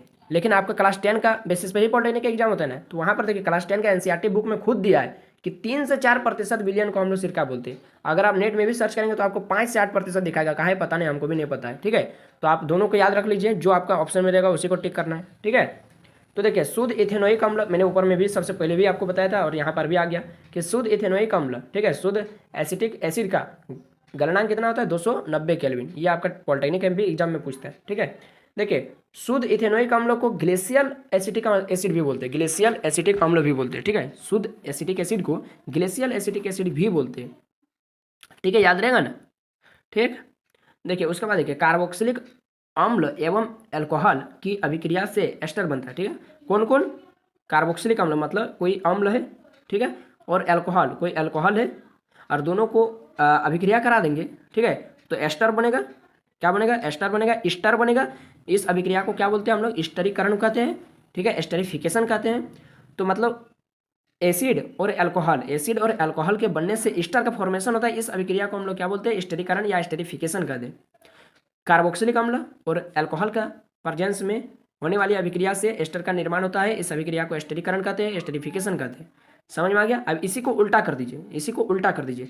एस्टर अभिक्रिया करके क्या बनाता है? कार्बोक्सिलिक अम्ल बनाता है और अल्कोहल बनाता है। तो उस अभिक्रिया को हम लोग साबुनीकरण कहते हैं। ठीक है, देखिए उल्टा हो जा रहा है, तो चलिए वहाँ बाद में जाएंगे। पहले यहाँ पर देख लीजिए कि एस्टर की गंध मृदु होती है। एस्टर की गंध मृदु होती है, मतलब हमको बहुत ज़्यादा मीठी होती है, मतलब मधुर होती है। ठीक है, एस्टर की गंध, ईस्टर इत्र का रूप में इसका उपयोग होता है, इसीलिए तो ईस्टर का हम लोग उपयोग इत्र में करते हैं, ताकि सुगंध इसका बहुत अच्छा होता है, बहुत दूर तक फैल जाता है। और स्वाद उत्पन्न करने वाले कारक के रूप में भी हम लोग ईस्टर का उपयोग करते हैं। ठीक है, इत्र बनाने में भी और स्वाद उत्पन्न करने वाले कारक के रूप में भी हम लोग ईस्टर का उपयोग करते हैं। ठीक है, क्लियर है? साबुनीकरण, देखिए उसी को उल्टा कर दीजिए। जो रिएक्शन यहाँ पर हो रहा था ना, इसी को पलट कर लिख दीजिए। ये सीधा था, अब इसको पलट कर लिख दीजिए इधर से। पहले इसको लिखना है, फिर तीर के बाद में इसको और इसको लिख देना, बस उसी को बोलते हैं साबुनीकरण। ठीक है, देखिए पढ़ देते इसको भी। ईस्टर अम्ल या क्षारक की उपस्थिति में क्रिया करके, वहां पर भी देखिए तीर के ऊपर में क्या छपा था, क्या लिखा था? तीर के ऊपर में अम्ल लिखा था, देखिए ही। तो अम्ल या क्षारक की उपस्थिति में ईस्टर जो है ना, अम्ल तथा क्षारक की, अम्ल या क्षारक तथा नहीं लिखिएगा तब तो दोनों हो जाएगा। ठीक है, ईस्टर जो है ना वो अम्ल या क्षारक की उपस्थिति में अभिक्रिया करके पुनः मतलब फिर से अल्कोहल और कार्बोक्सिलिक अम्ल बना देता है, इस अभिक्रिया को साबुनीकरण कहते हैं। ठीक है, समझ में आ गया? ठीक है, कोई भी क्षारक ले लीजिए, यहाँ पर उसमें अम्ल लिए थे, हम लोग अम्ल भी ले सकते हैं, क्षारक भी ले सकते हैं। यहाँ पर आप H2SO4 भी लिख सकते हैं, यहाँ पर या फिर आप NaOH भी लिख सकते हैं, Na2CO3 भी लिख सकते हैं, कोई भी क्षारक दे दीजिए। ठीक है, क्लियर है इतना बात? देखिए इथेनोइक अम्ल जो है ना, अब कुछ किसी के साथ अभिक्रिया कर रहा है। ठीक है, जैसे इथेनोइक, वहाँ पर हम लोग इथेनॉल भी देख रहे थे कि वो अभिक्रिया कर रहा था सोडियम धातु के साथ, तो सोडियम एथॉक्साइड बना रहा था। उसी तरह से यहाँ पर जो है ना इथेनोइक अम्ल वो सोडियम हाइड्रोक्साइड के साथ अभिक्रिया करता है। ठीक है, क्षारक के, देखिए इसको यदि आप ध्यान से देखेंगे ना तो ये आपने कहीं पढ़ा है, अम्ल क्षारक के साथ अभिक्रिया कर रहा है, अम्ल क्षारक के साथ अभिक्रिया कर रहा है, तो उसको हम लोग क्या बोलते हैं? उदासीनीकरण अभिक्रिया। याद आ रहा है कुछ? याद कीजिए, चैप्टर 1 में हम लोग पढ़े थे, अम्ल क्षारक के साथ अभिक्रिया करके लवण और जल देता है। Sodium ethanoate, sodium ethanoate plus जल, सोडियम इथेनोएट क्या है? एक लवण है और जल तो जल है। ठीक है, तो अम्ल क्षारक के साथ अभिक्रिया करके लवण और जल देता है, इस प्रकार की अभिक्रिया को हम लोग उदासीनीकरण अभिक्रिया कहते थे। याद है कुछ? तो देखिए वही वाला यहाँ पर लिखा गया है, रिपीट हो गया है। ठीक है, सोडियम यहाँ पर इथेनोइक अम्ल है, वो सोडियम हाइड्रोक्साइड क्षारक के साथ अभिक्रिया किया, सोडियम इथेनोइड बनाया, एक लवण बनाया और वाटर यानी जल बनाया। ठीक है, तो इस अभिक्रिया को उदासीनीकरण अभिक्रिया कहते हैं। उसी तरह से यहाँ पर सोडियम इथेनोइक अम्ल है, वो सोडियम हाइड्रोजन कार्बोनेट, ये भी आपका क्षार है, के साथ अभिक्रिया किया, लवण कार्बन डाइऑक्साइड जल बनाया, तो ये भी क्या हो जाएगा? उदासीनीकरण अभिक्रिया के जैसे ये हो जाएगा। ठीक है, जैसे उदाहरण कुछ कुछ लिया गया, इथेनोइक अम्ल है, कार्बोनेट के साथ अभिक्रिया किया, तो इस तरह से सोडियम इथेनोइड बनाया। ठीक है, सोडियम क्या बनाया? सोडियम क्या बनाया? सोडियम इथेनोइड बनाया और क्या बनाया? कार्बन डाइऑक्साइड और जल बनाया। उसी तरह से इथेनोइक मतलब इथेनोइक अम्ल है। ठीक है, इथेनोइक अम्ल है, वो हाइड्रोजन कार्बोनेट के साथ अभिक्रिया, तो सोडियम एसीटेट बनाया, मतलब वही वाला सोडियम इथेनोइड को ही हम लोग सोडियम एसीटेट भी बोलते हैं, जल बनाया, कार्बन डाइऑक्साइड बनाए। ठीक है, तो इतना हो गया। अब देखिए सबसे इंपॉर्टेंट चीज़ कुछ आ रहा है, साबुन और अपमार्जक, मतलब साबुन और सर्फ। ठीक है, डिटर्जेंट। तो देखते हैं हम लोग क्या होता है साबुन, साबुन कैसे बनता है उसको भी, यानी काफ़ी ज़्यादा मतलब इंटरेस्टिंग टॉपिक आने वाला है। ठीक है, आ रहा है ये वाला। साबुन क्या होता है? साबुन का डिफिनेशन क्या है? परिभाषा क्या है? तो लंबी श्रृंखला वाले कार्बोक्सिलिक अम्लों के सोडियम और पोटेशियम लवण को साबुन कर दे। कोई आपसे पूछेगा साबुन का परिभाषा बताओ, तो आप क्या बोलेंगे? लंबी श्रृंखला वाले कार्बोक्सिलिक अम्लों, यानी कार्बोक्सिलिक अम्ल जो लंबी श्रृंखला में होगी, कार्बन श्रृंखला वाले लंबे कार्बन, जैसे कार्बन देखिए यहाँ पर 17 को कार्बन है, हाइड्रोजन 33 को है, मतलब काफ़ी ज़्यादा लंबा चेन बना होगा। तो लंबी श्रृंखला वाले कार्बोक्सिलिक अम्लों, देखिए यहाँ पर यदि हम लोग COO को मतलब Na को हटा करके H लिख देंगे, तो COOH क्या है? कार्बोक्सिलिक अम्ल का ग्रुप है। ठीक है, यानी लंबी श्रृंखला वाले कार्बोक्सिलिक अम्लों के, ठीक है, अब यहाँ पर H को हटा करके कौन आ गया? Na आ गया, यानी सोडियम या फिर पोटेशियम आ गया। तो ये सोडियम या पोटेशियम कहाँ से आया होगा? कोई लवण से ही आया होगा। ठीक है, तो सोडियम और पोटेशियम कोई क्षारक से आया होगा। ठीक है, तो लंबी श्रृंखला वाले कार्बोक्सिलिक अम्लों के सोडियम और पोटेशियम लवण को, अब यहाँ पर Na आ गया, तो ये क्या बन गया? एक तरह से लवण बन गया, तो लवण को हम लोग क्या बोलते हैं? साबुन कहते हैं। ठीक है, समझ में आ रहा है? उदाहरण को पूछेगा कि साबुन का एग्जाम्पल बोलो, तो क्या क्या साबुन होता है? तो उदाहरण क्या बोलना है? सोडियम स्टीरिएट, सोडियम स्टीरिक बोलना है, सोडियम स्टेरिक बोलना है। यदि उसका रासायनिक सूत्र पूछेगा तो C17H35 COO Na बोल देना है, या सोडियम ओलेट बोल देना है, जैसे उसमें उसका रासायनिक सूत्र बोल देना है C17H33 COO Na। ये सब हो गया कार्बन मतलब साबुन का उदाहरण। ठीक है, साबुन की संरचना देखिए कैसे होता है। साबुन की संरचना जो है ना, वो मिसेली संरचना का होता है। ठीक है, साबुन के अणु मिसेली संरचना तैयार करते हैं। मिसेली संरचना किस तरह से होता है? देखिए मिसेली संरचना इस तरह से, इसको मिसेली संरचना बोलते हैं इसको। ठीक है, मिसेली संरचना क्या होता है इसको भी अभी देखेंगे। ठीक है, तो कुछ पॉइंट है जिसको पहले उसको देख लेते हैं। तो साबुन को हाइड्रोजन मतलब हाइड्रोकार्बन में घोलने से मिसेल की संरचना बनती है। मिसेल ये वाला संरचना कैसे होना? जब हम लोग साबुन को हाइड्रोकार्बन में घोल दिए, ठीक है, पानी में नहीं, हाइड्रोकार्बन में घोल दिया। ठीक है, मतलब कार्बन और हाइड्रोजन से बनी है ना, से यौगिक को हम लोग क्या बोलते हैं? हाइड्रोकार्बन बोलते हैं। ठीक है, मतलब जैसे बेंजीन में घोल दिए या किसी और हाइड्रोकार्बन में घोल दिए। ठीक है, अल्कोहल में घोल दिए। ठीक है, तो साबुन को हाइड्रोकार्बन में घोलने से मिसेल की संरचना बनती है। तो मिसेल की संरचना में ये साबुन का अणु है। ठीक है, तो ये वाला जो है ना, ये वाला जो सर्कल जैसा दिख रहा है, वो जल रागी सिरा, मतलब ये जल के भीतर में रहता है, और ये जो इस तरह से जो पुंष्ट दिख रहा है ना, वो आपका जल विरागी सिरा, यानी जल से बाहर में रहता है, या फिर हाइड्रोकार्बन में डूबा रहता है। ये हाइड्रोकार्बन में डूबा रहता है और ये जल में डूबा रहता है। समझ में आ गया? वही वाला यहाँ पर देखिए लैंग्वेज में भी लिखा गया है कि जल में डूबे हुए सिरे को जल रागी सिरा कहते हैं, और जल में डूबे हुए या जल में न डूबे हुए, अविलय मतलब जो नहीं डूबा है, तो जल में नहीं डूबे या फिर हाइड्रोकार्बन में डूबा है, ठीक है, उस सिरा को जल विरागी सिरा कहते हैं। ठीक है, यानी जल से वियोग सिरा बोलते हैं। ठीक है, इस तरह से भी आप याद कर सकते हैं। मिसेल जो है ना, विलियन में कोलाइडल मतलब कोलाइड के रूप में बने रहते हैं। कोलाइड तो आप जानते हैं, क्लास 9 में भी आपने पढ़ा था, टिंडल प्रभाव, याद आ रहा है कुछ? कोलाइड के पार्टिकल्स। ठीक है, दूध भी कोलाइड का पार्टिकल्स होता है। तो मिसेल का विलियन जो है ना, वो कोलाइड के रूप में बने रहते हैं। ठीक है, साबुन का घोल बादल जैसा दिखता है, साबुन का घोल, क्योंकि उसमें पूर्ण आंतरिक परावर्तन होता है। ये आप क्लास 12 में पढ़ेंगे, ठीक है। पूर्ण आंतरिक परावर्तन क्या होता है, फिजिक्स में पढ़ेंगे, ठीक है। तो साबुन का घोल क्या होता है, बादल जैसा दिखता है, क्यों दिखता है ये भी आपने, या फिर प्रकाश का प्रकीर्णन के कारण ऐसा होता है, ठीक है। मतलब प्रकाश का सारे रंग को वो परावर्तित कर देता है, परावर्तित कर लेता है, ठीक है। या फिर हाँ, परावर्तित कर लेता है, इसीलिए वो साबुन का बुलबुला कैसा दिखता है, साबुन का घोल किस तरह दिखता है, सफ़ेद दिखता है। और जो सारे प्रकाश को अपनी ओर मतलब खींच लेता है, तो उसका रंग कैसा दिखता है, काला दिखता है। जैसे ब्लैक होल का कलर कैसा होता है, काला होता है, क्योंकि वो जितना भी सनलाइट के रंग को वो अपने ओर खींच लेता है और काला दिखता है, ठीक है। और जो सारे कलर को रिफ्लेक्ट कर देता है, परिवर्तित कर देता है, उसको हम लोग क्या बोलते हैं, क्या बोलते हैं, प्रकीर्णन बोलते हैं। साबुन का घोल क्या होता है, बादल जैसा दिखता है, ये भी याद रखना है। तेलीय मेल मिसल के केंद्र में एकत्र होता है। जो गंदगी होता है ना, जो कपड़ों में गंदगी होता है, उसको जब छूट जाता है, और छूटने के बाद गंदगी कहाँ जाता है, वो कहीं दूसरा जगह नहीं चला जाता, वो अभी पहले तेल जो मिसल है ना, जो तेल के मैल जो है ना, गंदगी जो है ना, वो मिसल के केंद्र में जाकर एकत्र होते हैं, मिसल के केंद्र में जाके एकत्र हो जाते हैं, पहले नीचे में जाकर तली में बढ़ जाते हैं, ठीक है। अपमार्जक, अब देखिए डिटर्जेंट आ गया, ठीक है, अपमार्जक आ गया, सर्फ आ गया, ठीक है। तो सर्फ का डिफिनेशन क्या हुआ, कोई आपसे सर्फ का डिफिनेशन पूछेगा, डिटर्जेंट का डिफिनेशन पूछेगा, तब आप क्या बोलेंगे, तब उसको बोलेंगे, देखिए दो परिभाषा है, आप इसको भी बोल सकते हैं या फिर इसको भी बोल सकते हैं, दोनों सही है, ठीक है। क्या बोलना है, देखिए लंबी श्रृंखला वाले सल्फोनिक अम्लों के सोडियम लवण है, इसको भी बोल सकते हैं, या फिर सबसे बढ़िया रहेगा, आप इसी को याद रखिए, लंबी श्रृंखला वाले कार्बोक्सिलिक अम्लों के अमोनियम या सल्फोनेट लवण को हम लोग अपमार्जक बोलते हैं। वहां पर क्या लिखा था साबुन में, लंबी श्रृंखला वाले कार्बोक्सिलिक अम्लों के सोडियम और पोटेशियम लवण को हम लोग अब साबुन बोल देते। यहाँ पर सोडियम या पोटेशियम की जगह में कौन आ गया, अमोनियम और सल्फोनेट आ गया, बस दोनों मिलता जुलता है, इसीलिए आपका जल्दी याद रहेगा, तो इसीलिए नीचे वाला को ही आप याद रखिएगा, ठीक है बच्चों। तो लंबी श्रृंखला वाले कार्बोक्सिलिक अम्लों के सोडियम अमोनियम या सल्फोनेट लवण को अपमार्जक कहते हैं, ठीक है, डिटर्जेंट बोलते हैं। उदाहरण में कोई आपसे सर्फ का एग्जाम्पल पूछेगा, बोलो सर्फ का एग्जाम्पल, तो थोड़ा नाम बड़ा है, फिर भी आप याद रख लीजिए, यदि याद रहेगा तो, इंपॉर्टेंट नहीं है, ठीक है। सोडियम लोरिक सल्फेट, लोरिल सल्फेट, जिससे उसका सूत्र हो गया, हम लोग तो क्लास 11-12 तक पढ़ लिए, लेकिन उदाहरण काम नहीं दिया, ठीक है। तो आप याद रख भी सकते, नहीं भी याद रख सकते। तो कार्बन 12H25O SO3Na, ये हो गया पहला सूत्र। दूसरा सोडियम सिटाइल सल्फेट, ठीक है, जिसका सूत्र क्या होता है, C16H33O SO3Na, ठीक है। अब देखो कुछ पॉइंट है, कुछ पॉइंट क्या खत्म हो गया लग रहा है, हाँ देखिए, अपमार्जकों का उपयोग, ठीक है, अपमार्जकों का उपयोग क्या करते हैं, शैम्पू और कपड़े, मतलब शैम्पू है ना, जो शैम्पू होता है और कपड़े धोने के उत्पाद के रूप बनाने में होता है, ठीक है। अपमार्जक का उपयोग किसमें करते हैं हम लोग, शैम्पू बनाने में या फिर कपड़े धोने के उत्पाद कोई भी, जैसे अभी तो सर्फ वाला साबुन भी आ रहा है, ठीक है, जिससे कपड़े आसानी से धुल जाते हैं, ठीक है।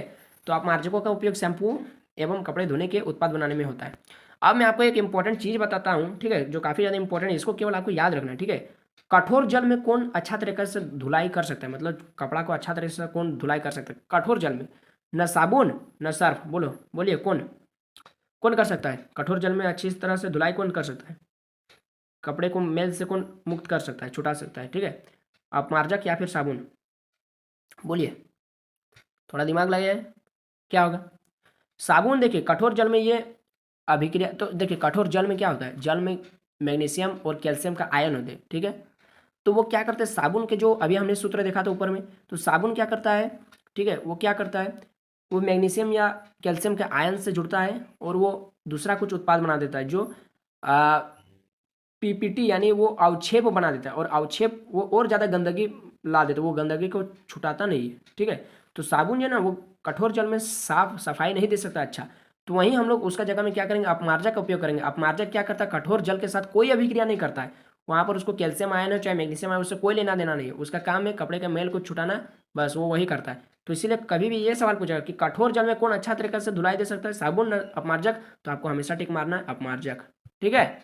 ठीक है बच्चों, आई होप कि आपको पूरा चैप्टर समझ में आया होगा और काफ़ी ज़्यादा अच्छा भी लगा और थोड़ा बोरिंग भी लगा हो, तो कोई बात नहीं, जो बोरिंग लगा हुआ वो आपके लिए इंपॉर्टेंट नहीं है, ठीक है, वो एग्जाम में पूछेगा भी नहीं, तो जितना आपको समझ में आया वही इंपॉर्टेंट है, ठीक है बच्चों।